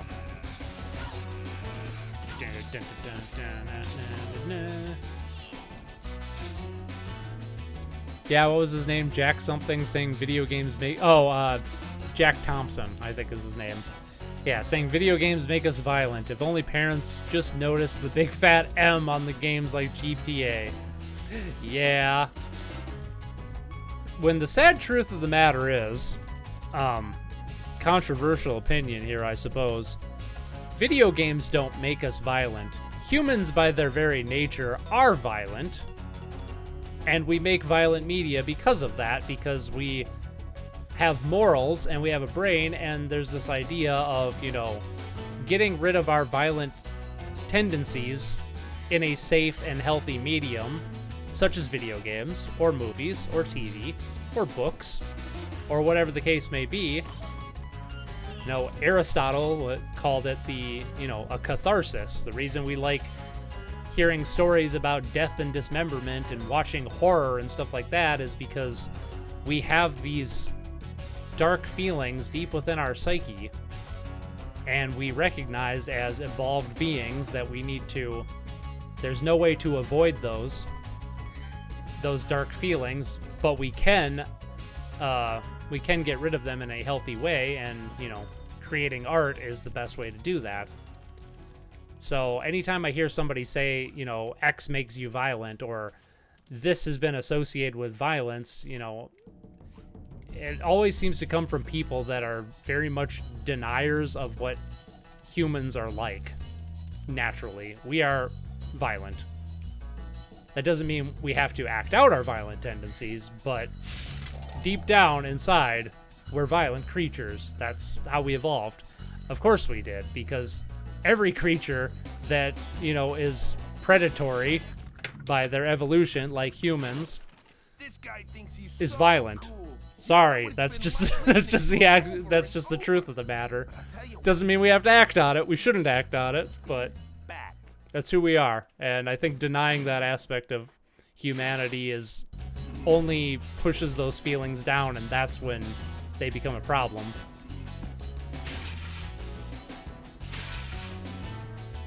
That's just me. I don't know. Yeah, like when anime like Digimon came to the US, they made beer into soda and praying into focusing really hard. Oh yeah, that's my best. Or my favorite was the 4Kids dub of One Piece. Which, they're like one of the first episodes in One Piece, there's this character who takes out a gun and points it at somebody's head, and he's like, I'm gonna freaking kill him. I'm gonna blow his freaking brains out, or something like that. But in the 4Kids dub, they reanimated it, so he pulls out this weird like shoe on a spring on a stick type thing, and it's like going boing boing boing and like bopping his hostage in the head, and he's like, I'm gonna hit him, I'm gonna thump him real good, yeah, or something like that. Oh man. And then they changed like Sanji, who constantly has a cigarette in his mouth, so now he has a lollipop in his mouth for the whole thing. Thankfully, they went back and Funimation ended up dubbing that instead. Ow! Oh, he just like did the finger guns at me. Boo! Ah, Jesus. Alright, I just need to wait for him to turn around here. There we go. Why did I turn around? My thumb must have slipped. There we go, get out of here. Very well said, Noah, and good use of Aristotle. It's almost as if I'm a student of philosophy or something. Weird. Freud called our deep, dark desires our id. I do find people who deny it exists rather naive, considering the fact that there is war and greed. Yeah, and that's anytime you have, you know, competition over scarce resources, or our current modern day where resources are, in the, you know, Western world at least, resources are abundant. I should have jumped. That's what I meant to do. We still have those feelings, though, and I feel like that's why people are such assholes online, is because they don't have any other outlet for that frustration. Like, they don't have to worry about getting eaten by a bear or a tiger like our ancestors used to. So they just have like all this pent up, like, you know, energy for survival and nowhere to like channel it. Why can't I hit you suddenly? You and your stupid armor. There we go.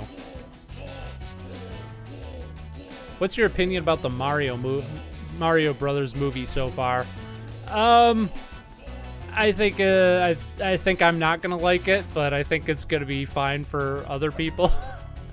It doesn't look good to me. I'm trying to be positive for the people that are excited for it, because I don't like taking away excitement from other people, but if I'm being honest, it looks like complete garbage to me. I will watch it. I will give it a fair shake, but it looks bad to me. And yeah, I'm very much in the minority on that. Everybody seems to be super excited for it. And again, I don't want to ruin anybody's excitement. And I hope it's good for the people that are excited for it. But it looks bad.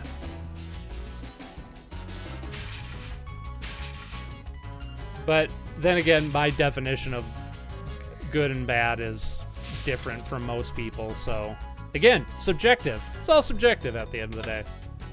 What's up, Lonely Goomba? How you doing? A bunch of new Mario movie stuff has just come out, by the way. The last I saw of the Mario movie was the Donkey Kong trailer, where they showed Mario in the cat suit. That also did not look very good to me, but again, yeah, that's just me.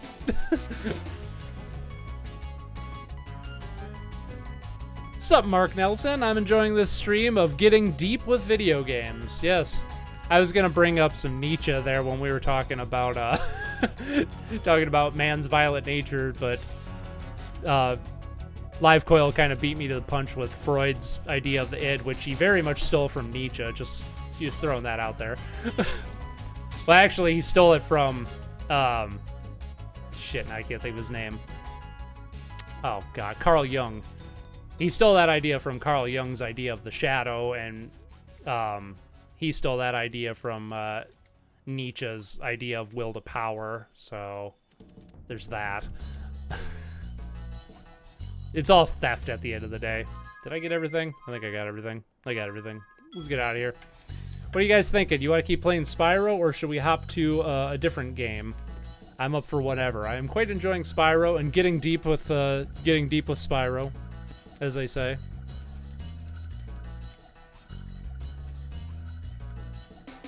Chris Pratt as Mario is not a good choice, to be honest. Yeah, I don't think any of the voices fit because they're all like celebrity voices. I wish they...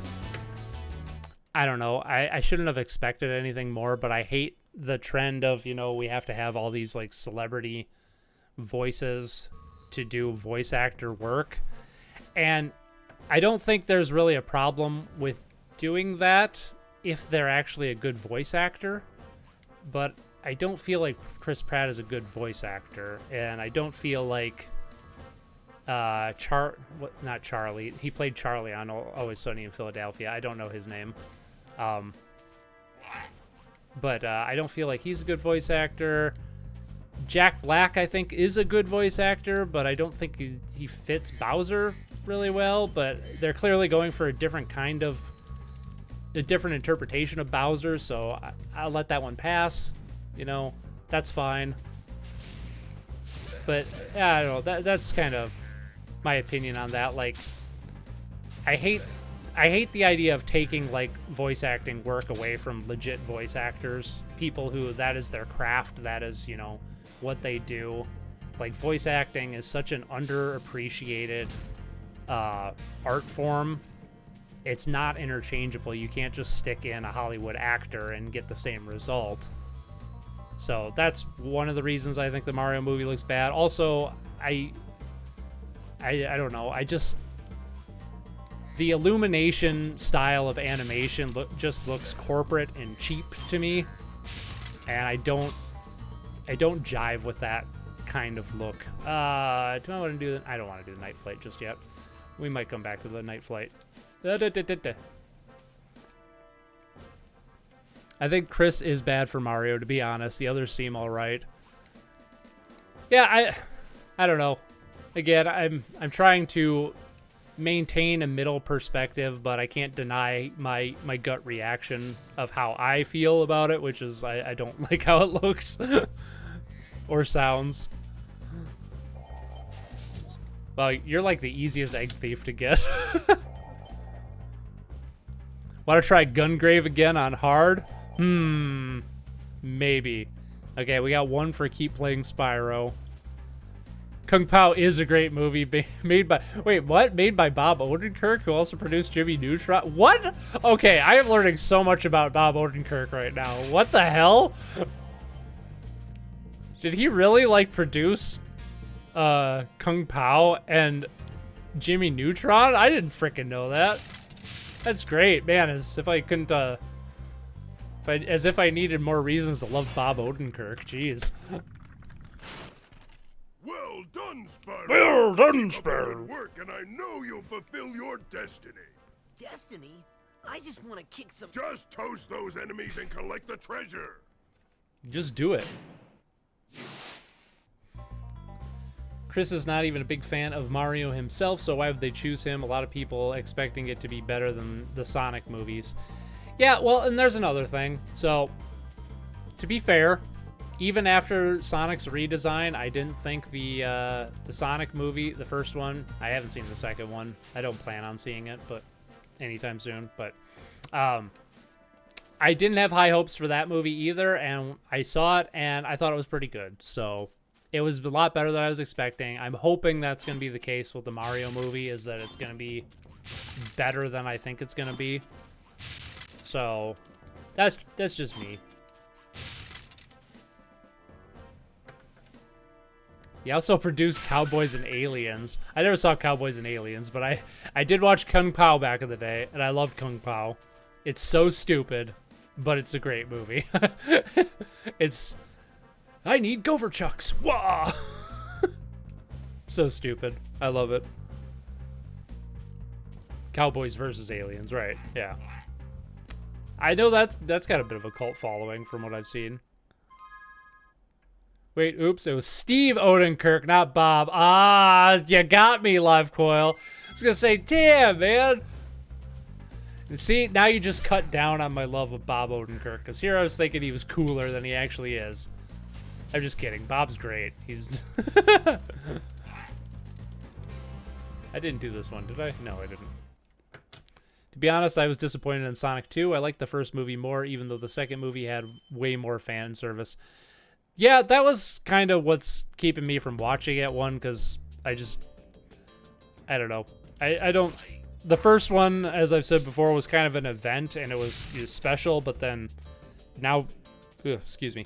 Now suddenly it's a franchise, and seeing... Just in the trailers, you could tell how full of fan service it was. And it just didn't seem like... It seemed like it was made for monetary reasons, and I don't like supporting movies like that. I don't know. Sequels typically don't do it for me, so I usually don't bother unless, you know, I hear a lot of people saying it was, like, really fantastic.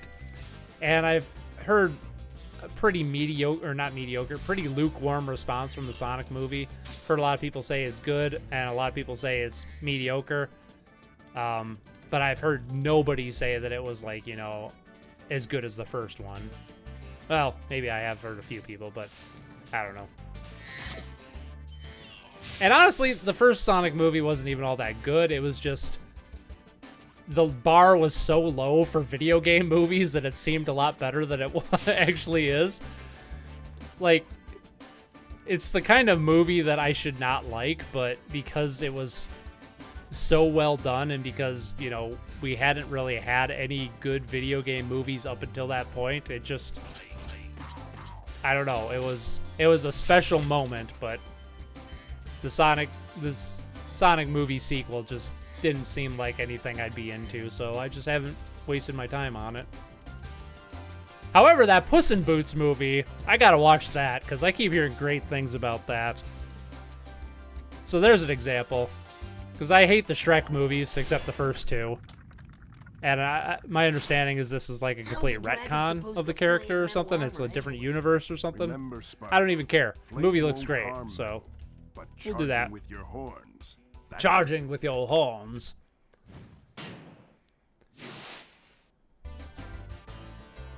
It better be good because it's way overhyped. Yup.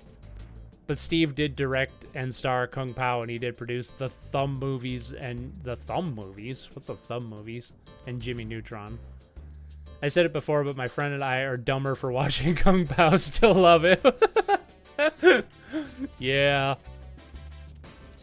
Kung Pao's good, but if you want a better take on that style of movie that's, you know, taking the piss out of dubbed action movies, that's actually made by a Chinese cast, I believe a Chinese cast. Actually made by a Chinese cast and dubbed with Chinese American voice actors. Watch Kung Fu Hustle. Kung Fu Hustle is basically what Kung Pao is, but better. It's just a much better movie overall. Not quite as out there, like it doesn't have the like a Gopher Chucks moment, but it does have, you know, a guy kicking a soccer ball through another guy's chest, for example, and crazy stuff like that. Yeah, Kung Fu Hustle, highly recommend. And actually, I want to say, I might be getting this confused with a different movie, but I want to say Kung Fu Hustle was going to be brought to America, but they couldn't get the licensing rights for it, and then that led to the creation of Kung Pao. I think there's a connection between those two movies, but I don't know for sure. I might be thinking two different movies. I presume you've played Spyro before. Yes, I have. I love me some Spyro. Ow. I am quite a fan of the original trilogy and the Game Boy Advance trilogy. And then the rest of the series is pretty bad, in my opinion, but... Hey, what's on the other side of that river? Or Shaolin Soccer? Yes, Shaolin Soccer. That's a good one, too. That might be the one I'm thinking of with the soccer ball, come to think of it. I might be getting those confused. Also a good movie. I feel like Kung Fu Hustle's the better one because it's got more action in it. Like, more legit action. Along the lines of, like, Crouching Tiger, Hidden Dragon, but obviously played for laughs instead of drama.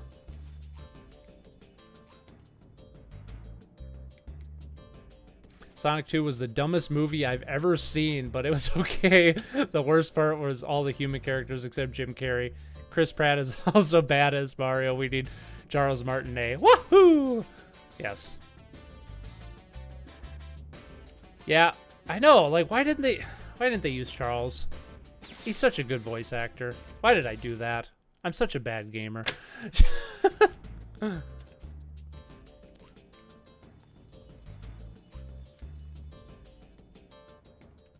Oh, there we go. I thought that the Mortal Kombat movie was decent. Oh yeah, the original Mortal Kombat movie, I think that holds up. It is dumb in the best ways. I love that movie. My sister and I watched that constantly when we were kids. That was like one of our most watched movies ever. We probably wore the tape down in that VHS tape we had. It was great. How do I... Oh, right. I gotta glide from up higher. Haven't played this game in quite some time.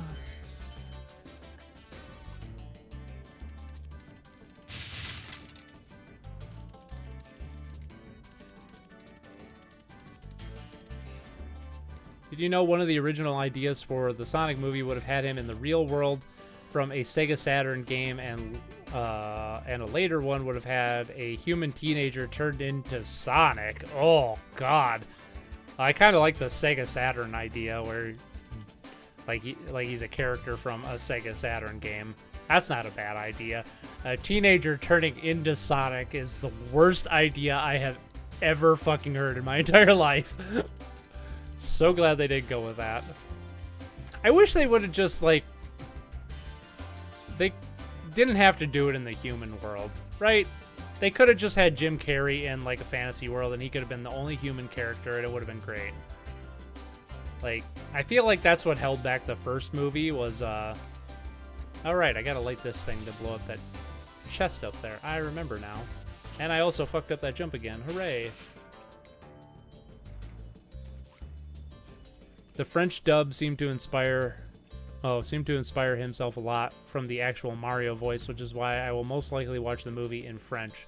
Oh yeah, I saw the French trailer. Yes, that guy sounds so much like Charles Martinet. It's great.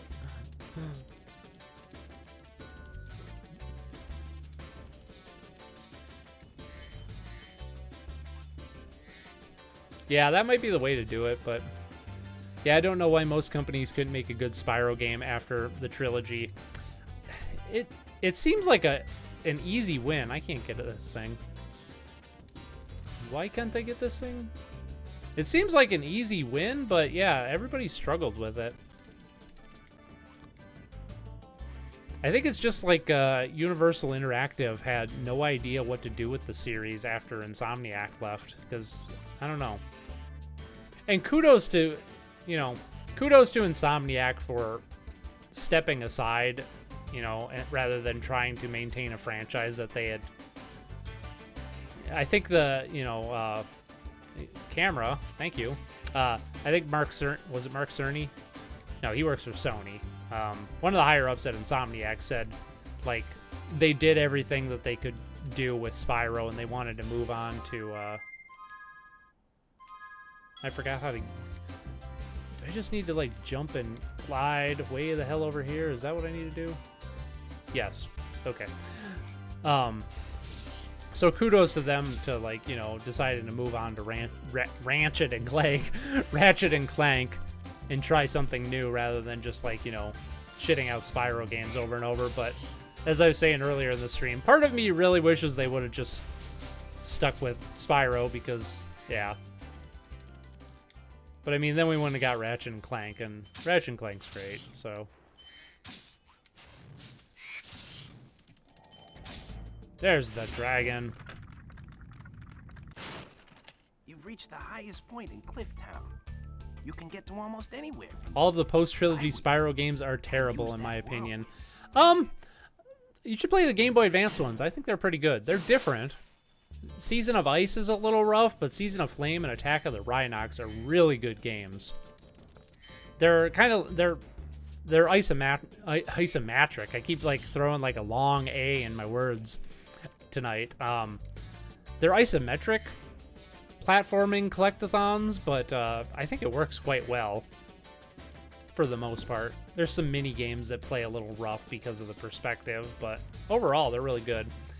And Enter the Dragonfly, I feel, could have been good if it had been finished, because as I was saying earlier in the stream, like the first few levels are really unfinished and suck, but the later levels in the game are actually pretty decent. But yeah, overall that game's pretty bad. And then, yeah, after that, the Spyro games aren't very good. The only Spyro games I haven't played are the last two in the Legends of Spyro series. So Eternal Night and Dawn of the Dragon. Those are the only two I haven't played. Because the Legends of Spyro: A New Beginning was not very good. So it did not instill a lot of confidence in me for the trilogy, so I didn't check it out. Spyro Season of Flame is pretty solid on the GBA, and A Hero's Tale is good in my opinion. Yeah, that one gets a pass. We were talking about that earlier, and I just said it was kind of mediocre, and I just found it really boring for the most part. Certainly not a bad game, but I don't think it's anything special personally.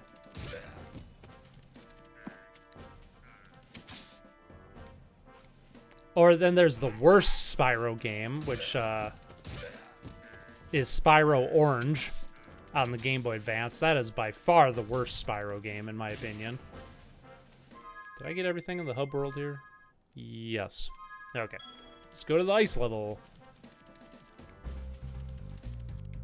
Enter the Dragonfly is interesting, yeah, because levels do get better as it progresses, like the developers were learning on the job. Yeah, or they just, like, for whatever reason, made the first levels first, and then they just didn't have time to finish the earlier levels. It's really hard to tell. Because, like, the later levels feel, like, really well done and complete. Like, you think they could have, if they were learning on the job, you think they could have went back and fixed at least some of the problem, but maybe that is the case. Maybe they were, by all accounts, they were like a neophyte developer and they had no idea what they were doing. So yeah, they very much could have just been learning on the job and got better as the game progressed. I try to like temper when people talk about Enter the Dragonfly to mention that, because so many people have raked that game over the coals as like one of the worst games of all time, but I feel like the people that are doing that have only ever played like the first like hour or two of it and haven't seen like the later levels, and the later levels are not bad. Still not great, but you know. Yeah, I heard good things about Seasons of Flame. That's a good one. The Legend of Spyro games are just odd as a reboot. Yeah, like, you know, having David Spade voice Sparks. What a bizarre choice that is.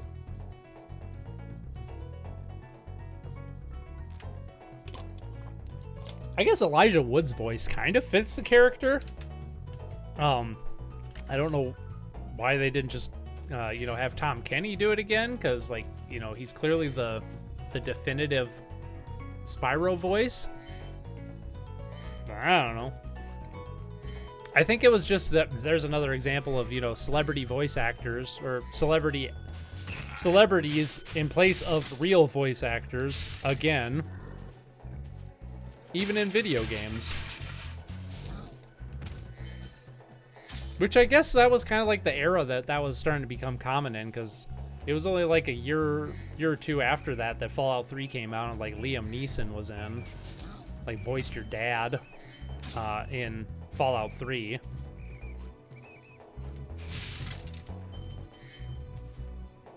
Enter the Dragonfly is still really bad though, but most people don't even see past the first level. They just watch YouTube videos that skip the entire game. and form an opinion on that. Yeah, that's what I think too. It's absolutely still a bad game, but it's not as bad as people make it out to be. It's certainly, like, here's the thing, like, when I played A Hero's Tale, I had just finished playing Enter the Dragonfly, and I actually enjoyed Enter the Dragonfly more, not because it's a better game, it's not, but it's more interesting to me. Like, I felt like, that was kind of my thing with A Hero's Tale, is I felt like it did nothing interesting, and at least Enter the Dragonfly was, like, such an interesting train wreck, and such an interesting, like, time capsule, like, ow. It kept me going. Certainly not a better game, not saying that at all, but I found it more interesting, and from my weird-ass brain and how it's wired enjoys interesting stuff more than, like, technically better designed stuff, I guess. Or competently designed stuff. Crash Twinsanity also has a similar development issues. It's glitchy, but it's still fun to play. It has less glitches than Enter the Dragonfly, though. That's not a high bar to reach. It has less Man, I would love to see, like, Bethesda put that on their next Elder Scrolls game, which will inevitably be broken as fuck. Thank you for releasing me. Hey, it's the first one of the game. I would love to see Bethesda be like, fewer bugs than Spyro, Enter the Dragonfly. Right. Fire. Use fire. That would be the best tagline. Oh. It's so painful picking up treasure when you don't have sparks to help you out. Play another game. How about Contra on the NES? Yeah, we could do that. I was just about to ask you guys because I only got one for sticking with Spyro, and I like that. We played a lot of Spyro. Let's swap to something else. I like Contra. Let's do Contra with save states. Just exit the level here. And sorry, Shanish, I totally realized that I kind of overlooked your Gungrave thing earlier, probably just because I don't want to play that game again. Sorry, I was going to say, no, I don't want to play that, but then I just kind of ignored the subject. Didn't mean to ignore you there. Did you know that the Legend of Spyro games would have had a movie by Universal, but it was canceled because Activision wanted to take Spyro in a new direction? Cough, Skylanders, cough. I did not know that. That's interesting. Contra on the NES. Okay, where's NES at? I haven't played Contra in a while. I used to play Contra all the time, though. Hopefully I still have some of my old muscle memory, but we're going to use the 30 lives code, so it doesn't really matter. Ooh. Cabal. Contra. Where you at?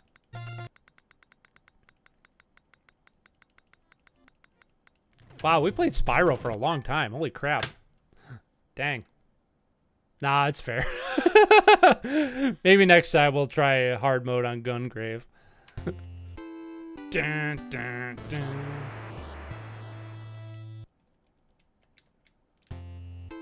Oop. I think I got the... Yeah, okay. There we go. I remember seeing the movie poster and being excited at the time. Oh, they even got so far as they have a movie poster for that Spyro, Legend of Spyro movie? Dang. It's style over substance, but I do like that style. I really like the style in Gungrave, but yeah, the gameplay was not doing it for me last time when we played it. I will take that. Thank you. I'll take that. Thank you.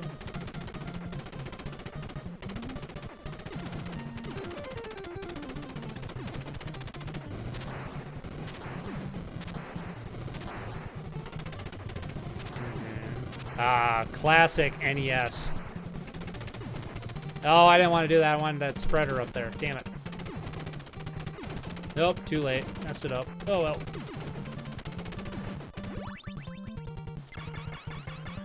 I was wondering where my gun went, but I picked up a different weapon. Clearly. Up, down, down, left, right, BA start. Remember that new Contra on Switch? Lol. Wait, there's a new Contra on Switch. Oh yeah, Ryan bought that. I forgot. I didn't play it. I heard it was garbage. Was it garbage?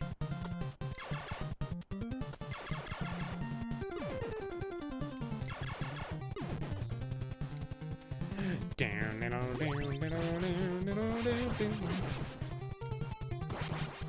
that R. Get that sweet R. We need that R.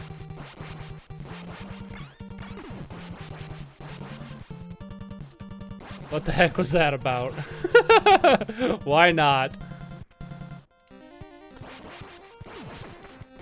Yeah, I mean, at least they tried, I guess. I don't actually remember anything about that game, but I do vaguely recall there being a Contra game on the Switch.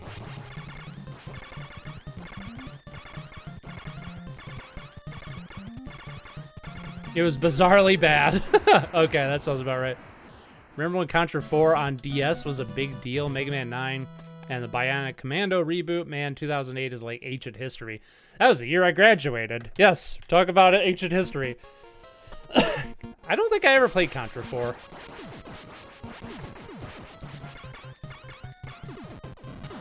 Oh, yeah, give me that R. Oh, man. We got spread her up the ass now.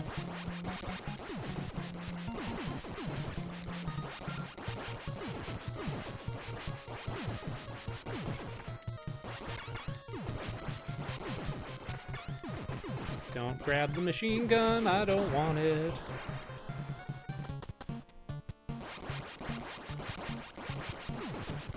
Contra Hardcore on the Genesis is probably my favorite in the series, but the original is a close second. I fucking love this game.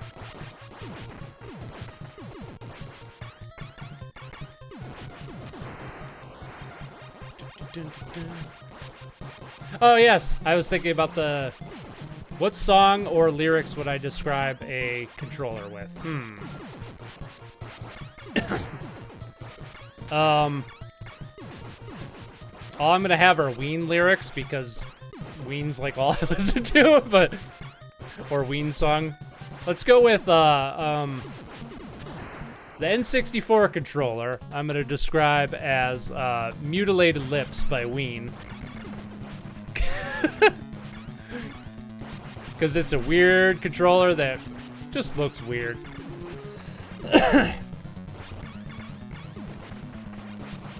Let's see. What else do I have on that regard?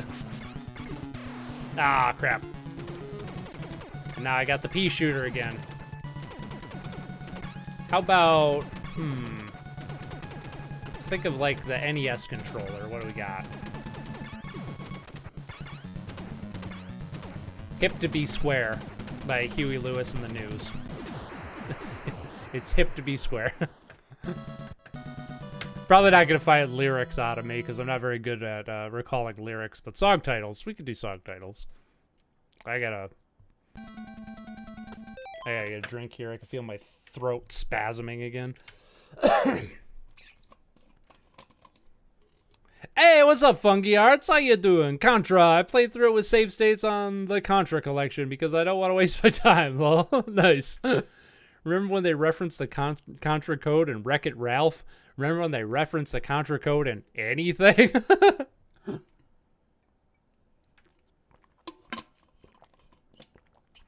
Modern controllers I would describe as deja vu. I've just been in this place before, higher on the street, and I know it's my time to go, calling you, and the search is a mystery, standing on my feet. It's so hard when... What song is that? I recognize those lyrics, but I can't place it. You try to be me. Wow. Oh. Deja vu. Higher on the street. Okay, yeah. Okay, yeah, right. The initial D song. Yeah. I know it now. Yeah, I'm terrible at placing lyrics. I'm surprised I even got that, to be honest. If it weren't for the deja vu thing, I totally wouldn't have got that. No, I got it, but barely. So this is part of my weird dyslexic brain. I missed a live coil thing here.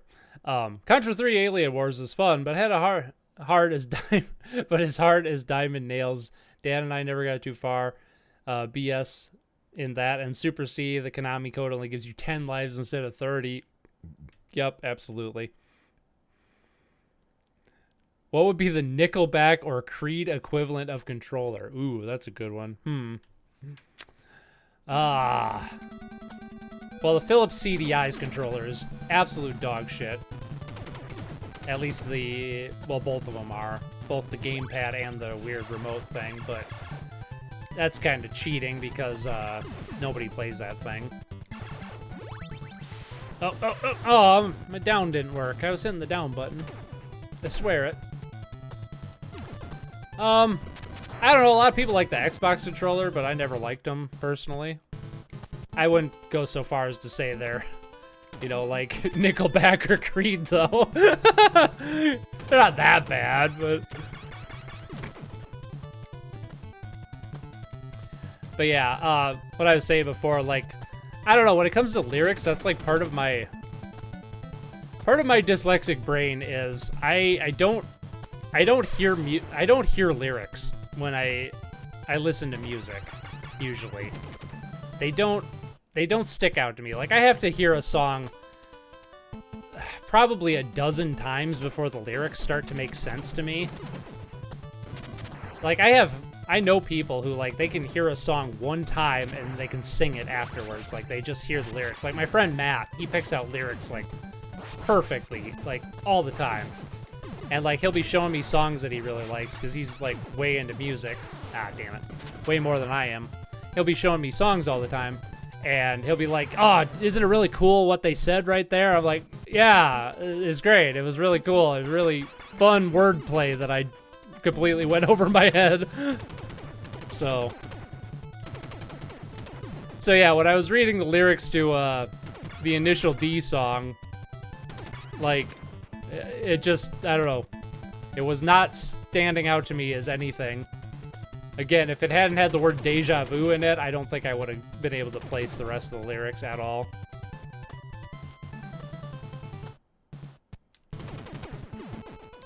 Yeah, crap. Get up there. Get up there. There we go.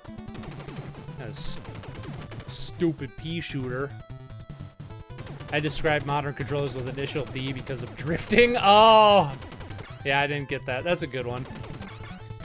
Yeah, I didn't realize that was such a big problem until recently, because, like, I don't know, I've been using my DualShock 4 as my main controller for, like, I don't know, probably when the PS4 come out, so probably 8 years now. I've been using the same controller, like, every day, both PC and on PS4, and I've never experienced drift. It's like a foreign concept to me, like, and I don't play my Switch enough, so my Joy-Cons are fine. But yeah, apparently, like, the DualSense controllers, like, have that problem now too, and yeah, you're right. Like, what is with, like, modern controllers just taking a shit? Oh my god, this boss is, like, so annoying with the pea shooter. I described the Intellivision and ColecoVision controllers as Pocket Calculator by Kraftwerk. Nice.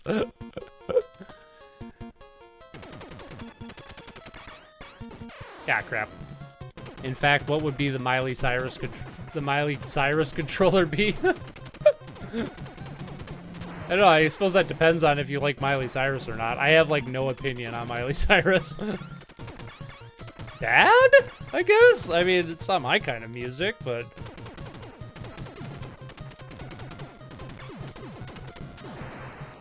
I don't know, is she one of those artists that, like, people genuinely like her music, but I think it's, you know, not good? Or is she one of those artists that's just not good? Because I never know. Because, like, I don't like Kanye West. I don't like his music, but I always hear people say, like, what a genius he is, and I try not to just write them off. Like, Clearly they see something in his music that I don't. Or let me rephrase that. They say his music is genius. I think most people can agree Kanye is a terrible person. Yeah, this level is... You're just like... This is kind of like Silver Surfer. Like, step 1, don't die. Ooh, there we go. Finally got something worth a damn. Would the controller... Wait, what? Would the controller for that Commodore 64 game console be Creed's? Oh, yeah, what was that thing? I don't actually remember how that controller looks. I know what you're talking about, though. The Apple Pippin would be Creed. The controller for the Apple Pippin would be Creed. Or just the Apple Pippin in general. Best console.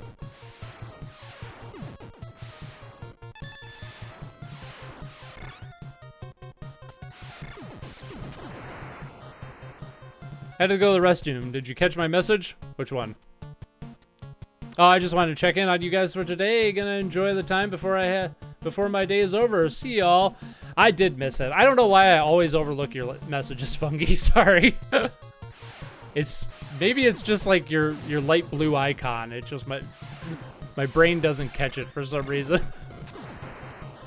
Don't change it. Don't do that on my account. I'm just saying. Well, and also I'm playing Contra here too, so every time I glance at the chat, I die, so I'm trying to focus on the game.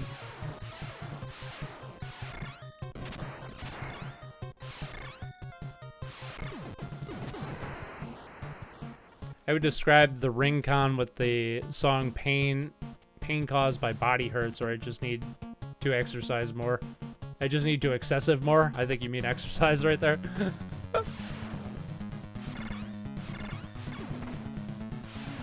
No, no, shit. Damn it. Now I gotta pea shooter this.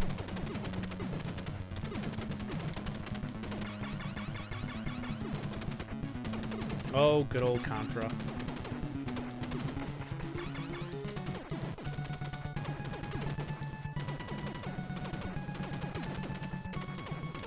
It's the jank bubbles. Ow.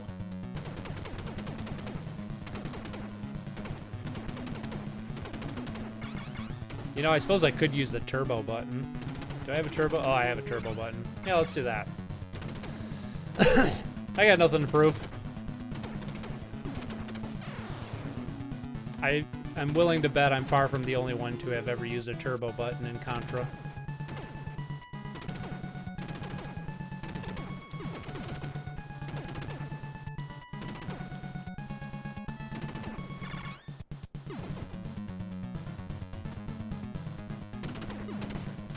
Damn it.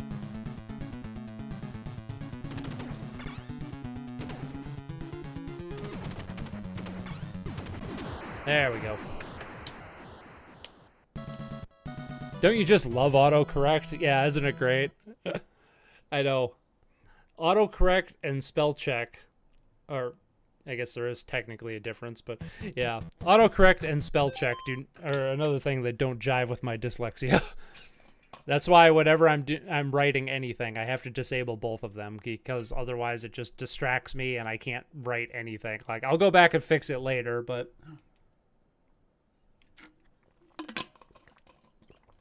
I might change it anyways. My drawings always look outdated, whatever. That just means you're getting good. That's a good thing if your drawings look outdated. You'll probably notice when I don't type anything in here, these topics are too interesting. Turbo greater than manual. Yes. There was a great Black Mirror episode where Miley Cyrus plays a pop star who enters into a coma and her mother invades her brain for more hits. Oh my god, she covers 9 Inch Nails' head like a hole at the end. Well, interesting.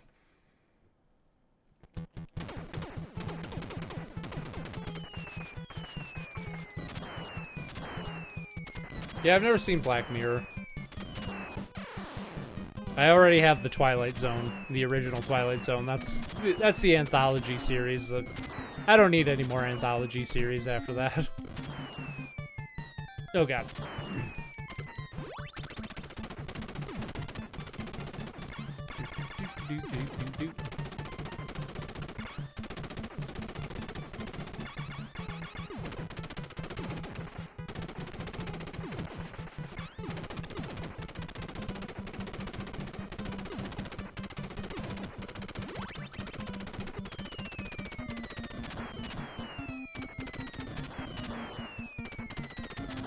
Okay, this is always the level that really starts to get tricky for me. And it might just be like the bombs being thrown from the background. Oh god. You'd like Black Mirror if you like Twilight Zone, although the latter is of course better. Fave episodes of that show is the one with the two guys playing pool. Oh, yes, that was so good. Yeah, it's like the champion, and I don't remember everybody's names in that, but yeah, the guy playing pool, and like he's like, you'll never beat me, and then like he ends up beating him, and turns out like he's doomed to like, you know, be the champion for all eternity until someone beats him or something like that. I remember that episode. Great episode. So many interesting stuff they did with the Twilight Zone. Oh, I hate this thing. Oh, turbo fire time. Yeah, turbo fire time, baby. Yeah, this game's a lot easier with turbo. My music taste is really weird. There are some artists I like, but then I hear songs from them that I think are weaker than others. Yeah, I mean, I think it's just kind of in human nature to like. We're talking a lot about human nature in this stream tonight, huh? I think it's just kind of in human nature to like categorize things and rank things. Yep, I certainly do that even with stuff that I really like.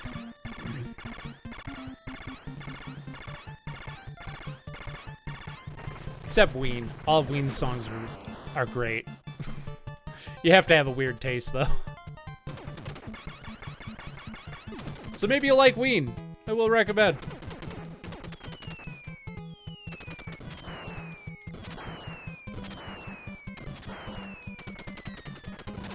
Oh, finally, something other than pea shoot. Oh, I'm not gonna be able to get it though. Damn it. Come on, don't screen fuck me. No. Oh no, it screen fucked me. I can't get it. Ah. Hey, that happens.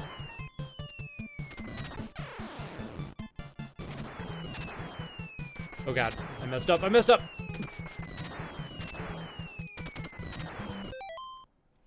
The only band with no bad songs in all of history is Joy Division. Every other band has their fair share of duds.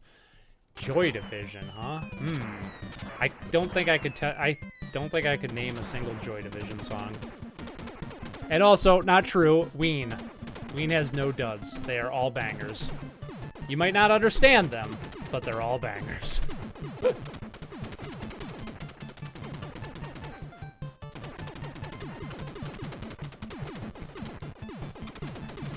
Oh god. Oh right, I could stand under him and shoot the fire. I forgot.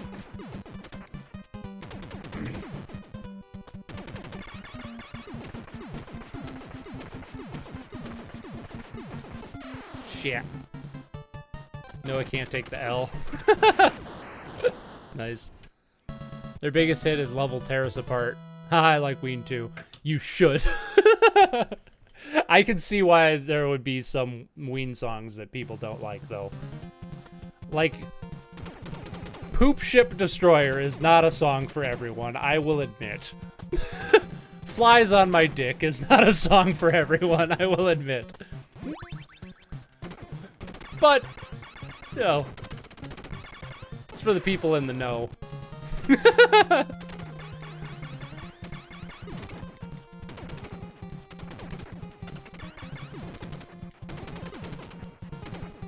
Those are genuinely great songs, by the way. I'm not just taking the piss.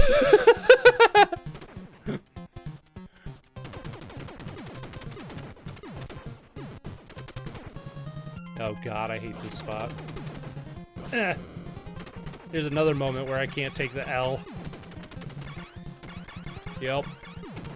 Oh, I might be able to get it, actually. Oh. I don't get laser fucked here. Damn it! Yeah, alright. If we're talking Wii, we gotta talk the Mollusk. I know you like... I know you know SpongeBob. Oh, yeah. Oh, the Mollusk is... It's not my favorite album of theirs, but in terms of, like, sheer quality, it's absolutely their best. It's a... I dare say it's, like, probably the best album ever made. At least the best rock album. Or sea shanty. Or psychedelic. I don't know, it's really hard to classify Ween.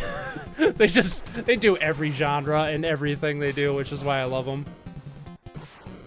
And yes, the SpongeBob connection definitely helps out a lot. I don't know, my favorite album of Ween's is The Pod, which is their second album, their second studio album anyway. It's best described as a as basically what music sounds like if you're huffing Scotch Guard all day and you're sick with mononucleosis. That's how to best describe The Pod, how it sounds. Oh, I gotta get some more water here. I love this level. This is a pretty good level, actually. It's just freaking lasers everywhere, though. Or fire, or whatever we're talking about.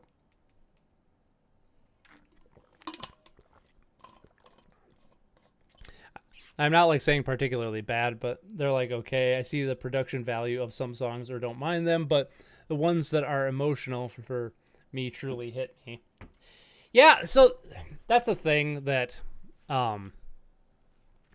that's the thing that I've noticed doesn't really bother me is production quality on songs. Like, as long as it's not, like, literally painful to listen to, like, because it's mixed so poorly or something like that, I don't really care about, like, the production quality on music. I hear, like... The only podcast I listen to, because I am such a freaking Ween fanatic, is Pod Ween Satan, where the guys go through song by song and talk about every Ween song. And the hosts are major fans like I am, but they also complain a lot about, like, the quality of some of their songs and, like, how they're mixed on the album, and stuff like that just doesn't bother me when it comes to music. I like the free-flowing nature of, like, you know, the home studio sound, and not worrying about high production values. Again, it's different if it sounds painful, like, you know, like they're screeching and it hurts your ears and you have to turn the music down to get through it. That's different, but... Like, I don't even mind a little bit of static when I listen to music. It, you know, as long as it's not, like, overbearing.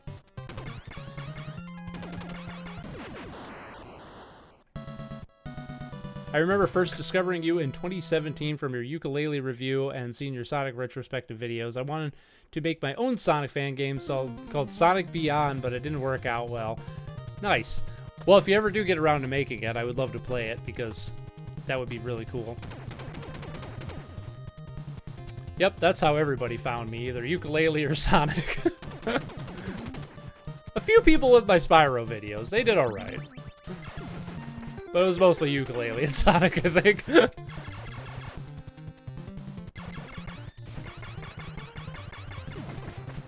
Yeah.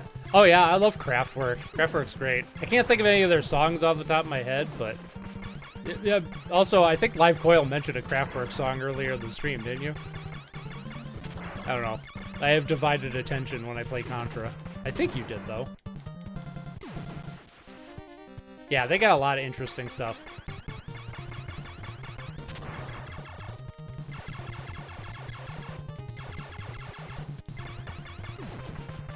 Uh-oh. Oh. I forgot you can stand there. What's this? What's this? Barrier. Which I can't get. Never mind. Oh yeah, you did bring them up earlier. Nice. I thought you did.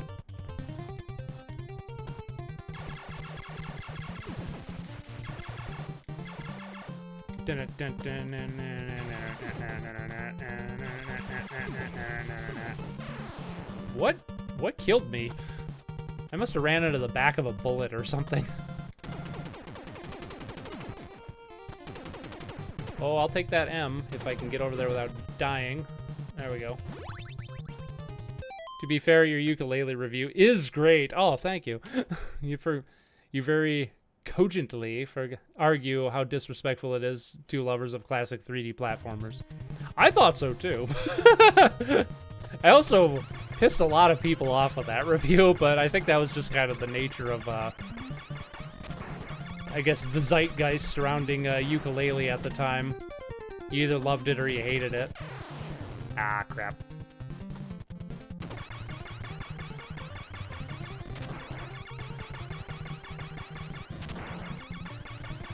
Yeah, that was one of the most disappointed I've ever been in a game, I gotta say.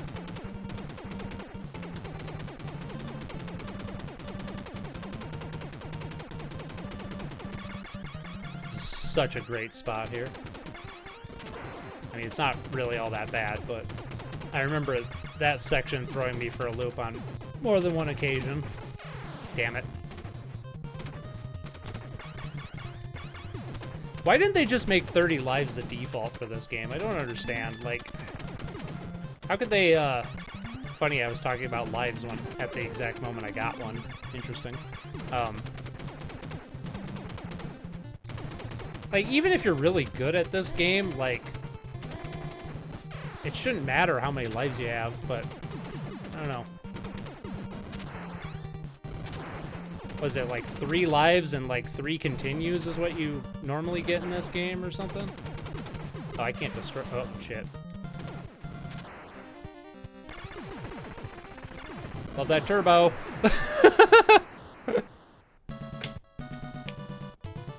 Hey, I think we're actually gonna beat Contra. Nice. Oh yeah, we're definitely gonna beat Contra. Last level. Last level where they totally rip off Alien. Ah, last level where I totally mess up getting the machine gun. Hey, it's Poplars from Futurama.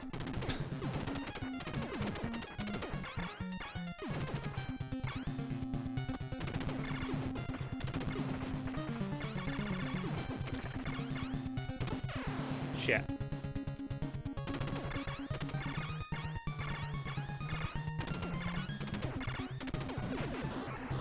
Do. Maybe the rental thing is why you don't start with 30 lives? Maybe. It didn't really seem to be a problem until the 16-bit era, though, where they started really messing with... Because, like, when this... I forget what year this game came out. 87, I want to say? The rental market was not super big in the 80s. It was there, but it didn't really take off until the 90s. And I don't think it was big enough for companies to design their games around the whole rental thing back then. Ooh. Gonna end strong with a spreader if I can get it.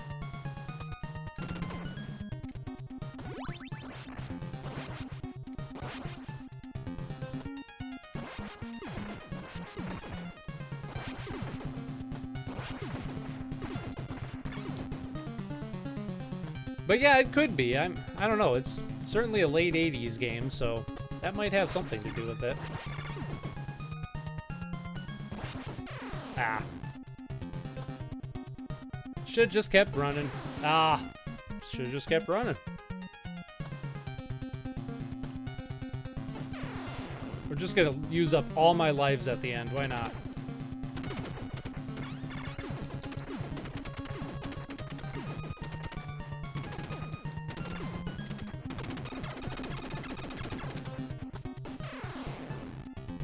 It's okay, I have turbo fire.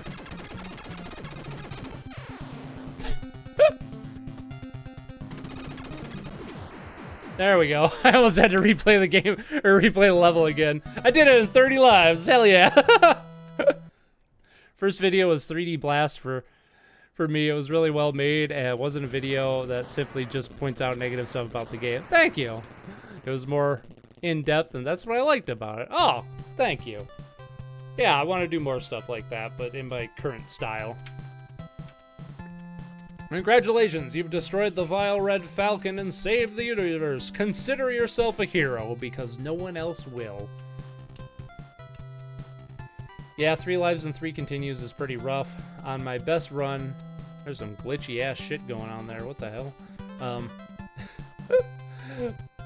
On my best run, I think I made it to level 5 or 6 without dying, but I've never beaten the final boss with the spread gun. Nice. It could also be because game design was still new and they were thinking with arcade mindset and not home consoles. Yeah, absolutely. I definitely think that was... The whole live system was definitely a holdover from arcades, and it took way too long for, like, game companies to stop using lives and stuff. These, credit scroll sure is glitchy in, in emulation. The top and bottom keep, like, flashing on and off. Weird.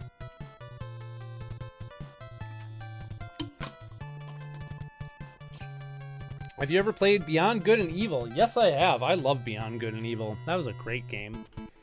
I was one of those sorry saps that was looking forward to Beyond Good and Evil 2 for way too long, but I've finally given up hope. So and now I don't want them to make it because Ubisoft is not what they were back when they made the original game. So, all right, what do we got? We got like 7 minutes left. Anybody got like a small game we can turn on for a few more minutes?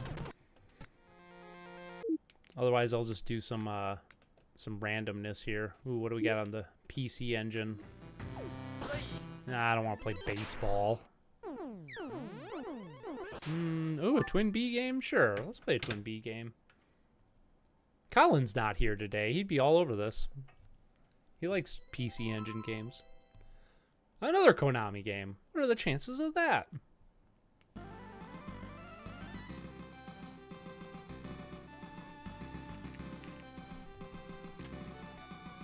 I always don't like video where it's like, it's good because it's good, it's bad because it's bad. Some people always stretch their rants with other useless information unrelated to the game. Yeah, I feel like that's what a lot of people like to watch, though, unfortunately, because that's why I don't watch a lot of, I mean, I don't know, that's why I don't watch a lot of videos on video games, because a lot of them just read the same, you know. There are a few that, like, there's plenty that stick out, but they're hard to find because they get buried by, you know, people regurgitating the same ideas over and over again. Ever since I made that Super Mario Bros. 2 video, for example, I've been, you know, my YouTube has just been recommending a shit ton of Super Mario Bros. 2, like the Japanese version, to me. And I watched a couple of them, and they were all just like, this game's awful. Like, it's terrible design, sort of thing, and I don't know, I just feel like they're not, kind of like what I was saying earlier, I feel like people don't give, this has the bell system from Parodius, I just noticed. I just feel like a lot of people don't give games fair shake before they talk about them. And again, I'm weird. I'm the kind of guy who I play a game and I take notes on it, whether I intend on reviewing it or not, because I'm weird. And then, like I said, when I review a game, I always play it at least twice. If it's a retro game that's like, you know, a couple hours long, it's usually like 5 or 6 times before. Like, I feel like if you're not, like, you know, like within like the top 10% of like players of a game, you probably don't know a game well enough to, like, talk about it in a good enough capacity. That's one reason I've never, as much as I love the Souls games, I haven't reviewed any of them, because I don't feel like I know those, even after dozens of playthroughs, I still don't feel like I know those games on a deep enough level to give them a proper critique. So I haven't done it yet, even though they're my favorite games by far. This is a really chill cute-em-up. I like it. I should have known, it's a Twin B game.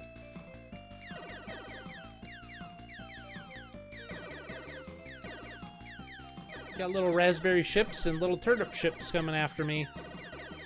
Also, I just noticed I'm playing with the thumbstick. Weird. Huh. Guess this game controls better with a thumbstick, or at least my brain seems to think it does.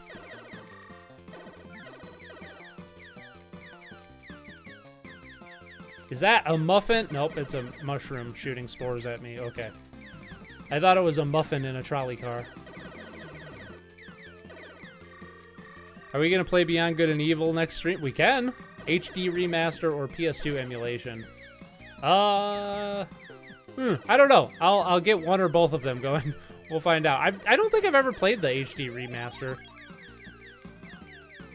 I want to say I own it, but I could never get it to run on my computer. That was even back in the day when I had a Windows computer, so I don't know. There's something about the... Oh, no, I lied. Nope, I lied. My first playthrough was the HD version on Steam, and then my second playthrough was on PS2. Okay. So yeah, I will get one or both of them running, because that would be fun. I haven't played Beyond Good and Evil in probably 12 years or so, but I do remember really liking it when I played it.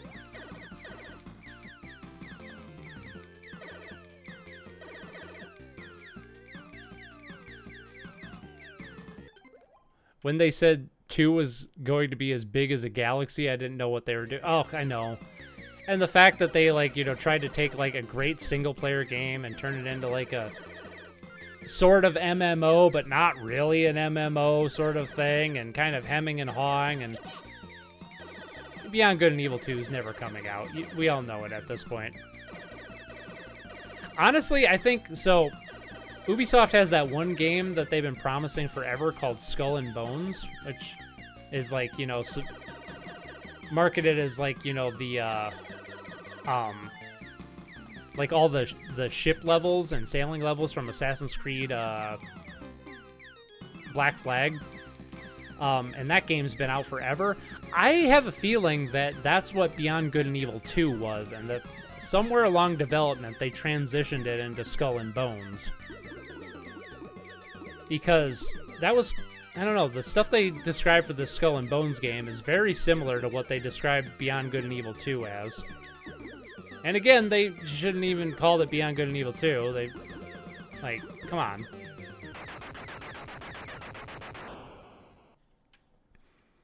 Yeah, you have to turn off a setting to make the game work. Might have to look that up. Yeah, I'll take a look at it.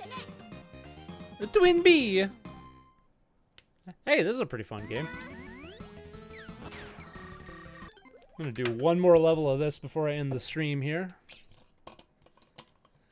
Most people reduce Super Mario Bros. 2 Japan to it being bad because it's too hard. People like Jim Sterling think difficulty is an accessibility issue. I don't necessarily buy that. I don't either. I think difficulty is an important part of game design, and yeah, I don't think it's an accessibility thing. I think that's a completely separate topic, and saying like games need to have an easy mode because it's more accessible, I think is just putting a Band-Aid over the real issue, which is we need actual accessibility options built into games. And like difficulty should stay in the design element of games, but that's just me.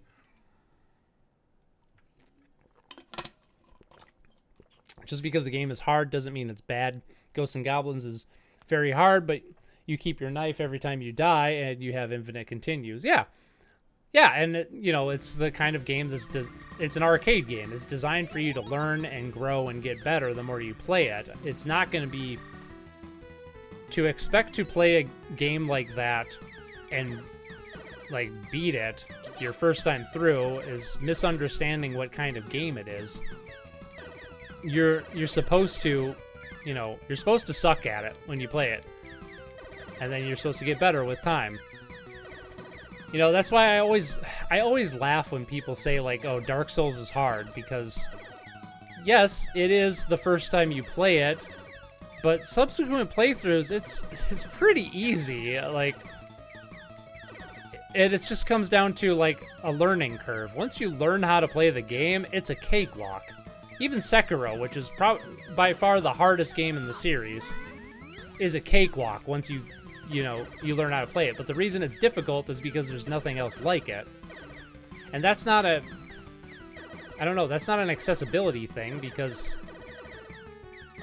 anybody can learn it. I think, now, to be fair, do I think From Software should add some more accessibility stuff into their games, like as an actual option? Yeah, I think they should. It should be a menu on the title screen where you can turn on certain things, or make the game run at a slower pace, or something like that. But don't make it a difficulty option. Make it like, something you can change before you start playing the game, not during play or something like that, or I don't know. But then, that comes down to another hard truth, is that you're never going to be able to make a game that everybody can play. I give the example when it comes to like accessibility of Magic the Gathering. I love the idea of Magic the Gathering. I can't play it though, because I'm dyslexic. I can't understand the cards well enough to play it with any amount of competence. Every time I've played the game, it's been a struggle. I read the cards wrong. I try to do different maneuvers. And it's not, there's no way you can make Magic the Gathering a game for me, because it's impossible. There's nothing you can do to that game to make it a game for me that will not fundamentally change what that game is. And it sucks, because I would love to play Magic more, and, I play it once in a while, but, I have to go into it with the expectation that no matter what I do, I'm going to get my ass kicked, because I'm very much reading the cards in a fundamentally different way than everybody else at the table, so I am at such a massive disadvantage. But in order to make that game accessible for a dyslexic person, you would have to change the core component of what makes Magic, and I don't want people to do that, because there's no point. There's plenty of other games for me, I guess is what I'm saying. I don't need to be able to play every game under the sun. So, yeah, that's kind of why when I cringe when people say the whole, like, difficulty is accessibility thing, and not, I've had my fill of that. It's about time to end the stream anyway. But I cringe when, people say, difficulty is an accessibility thing, because, yeah, well, the hard truth of the matter is not everybody can play every game. There's some people that will just never be able to play the Souls games, and it sucks, and I feel bad for them, because that's how I feel when I look at Magic the Gathering. I would love to play Magic the Gathering. I would love to get into that game, because it looks so cool. I love every idea about it, but it just does not jive with my brain, and there's nothing me or the game could do to change that, and that's just the hard truth of the matter. But yeah, Ubisoft is really sinking, and I'm not even sad about it. I think they'll be fine, but yes, they are not doing so hot right now, are they? I think the stamina system in Souls-like is the biggest learning curve for me. Even Neo is a game I'm having trouble with. I'm pretty unga bunga when it comes to action games. That's fair. Oh, you definitely like Sekiro more, because there is no stamina system. You just wail on shit all damn day. Yeah, you might jive with Sekiro more, but yeah, the stamina system definitely takes some getting used to. And I don't like Neo. I tried to play that game so many times, even though, I don't know, it just, whatever reason, like, I don't like the mechanics they added on top of that game. And I just don't think anybody's done the whole Souls-like thing well, other than FromSoft personally, but Magic is fun. I played it a lot as a kid, but stopped as a teen because I only had so much money and got more interested in other things. Yeah, well, I mean, yeah, there's another, a bright side. Like, I don't have to spend my money on Magic cards because it's like, well, why even bother at that point? Bad games are fun. Bad games are fun. I agree. I just came to terms with the idea of bad games being fun sometimes. Yeah, I mean, I'd much rather have a bad game that is interesting than a mediocre game any day. And I know not everybody agrees with that, but my opinion these days is very much that there is nothing worse than a mediocre game.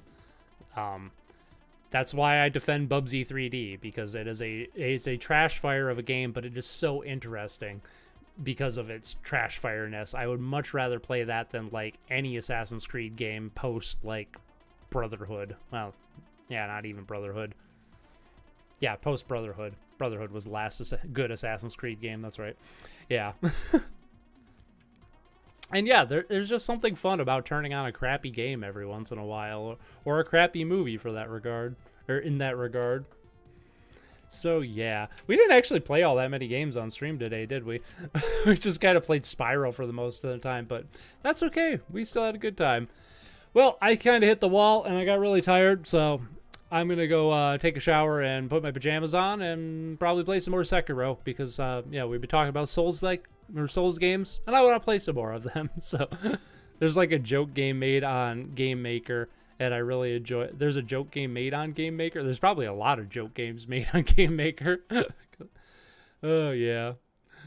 The worst comment a movie or game can receive was, "It was meh." I agree. There's nothing worse than having a no emotional reaction whatsoever.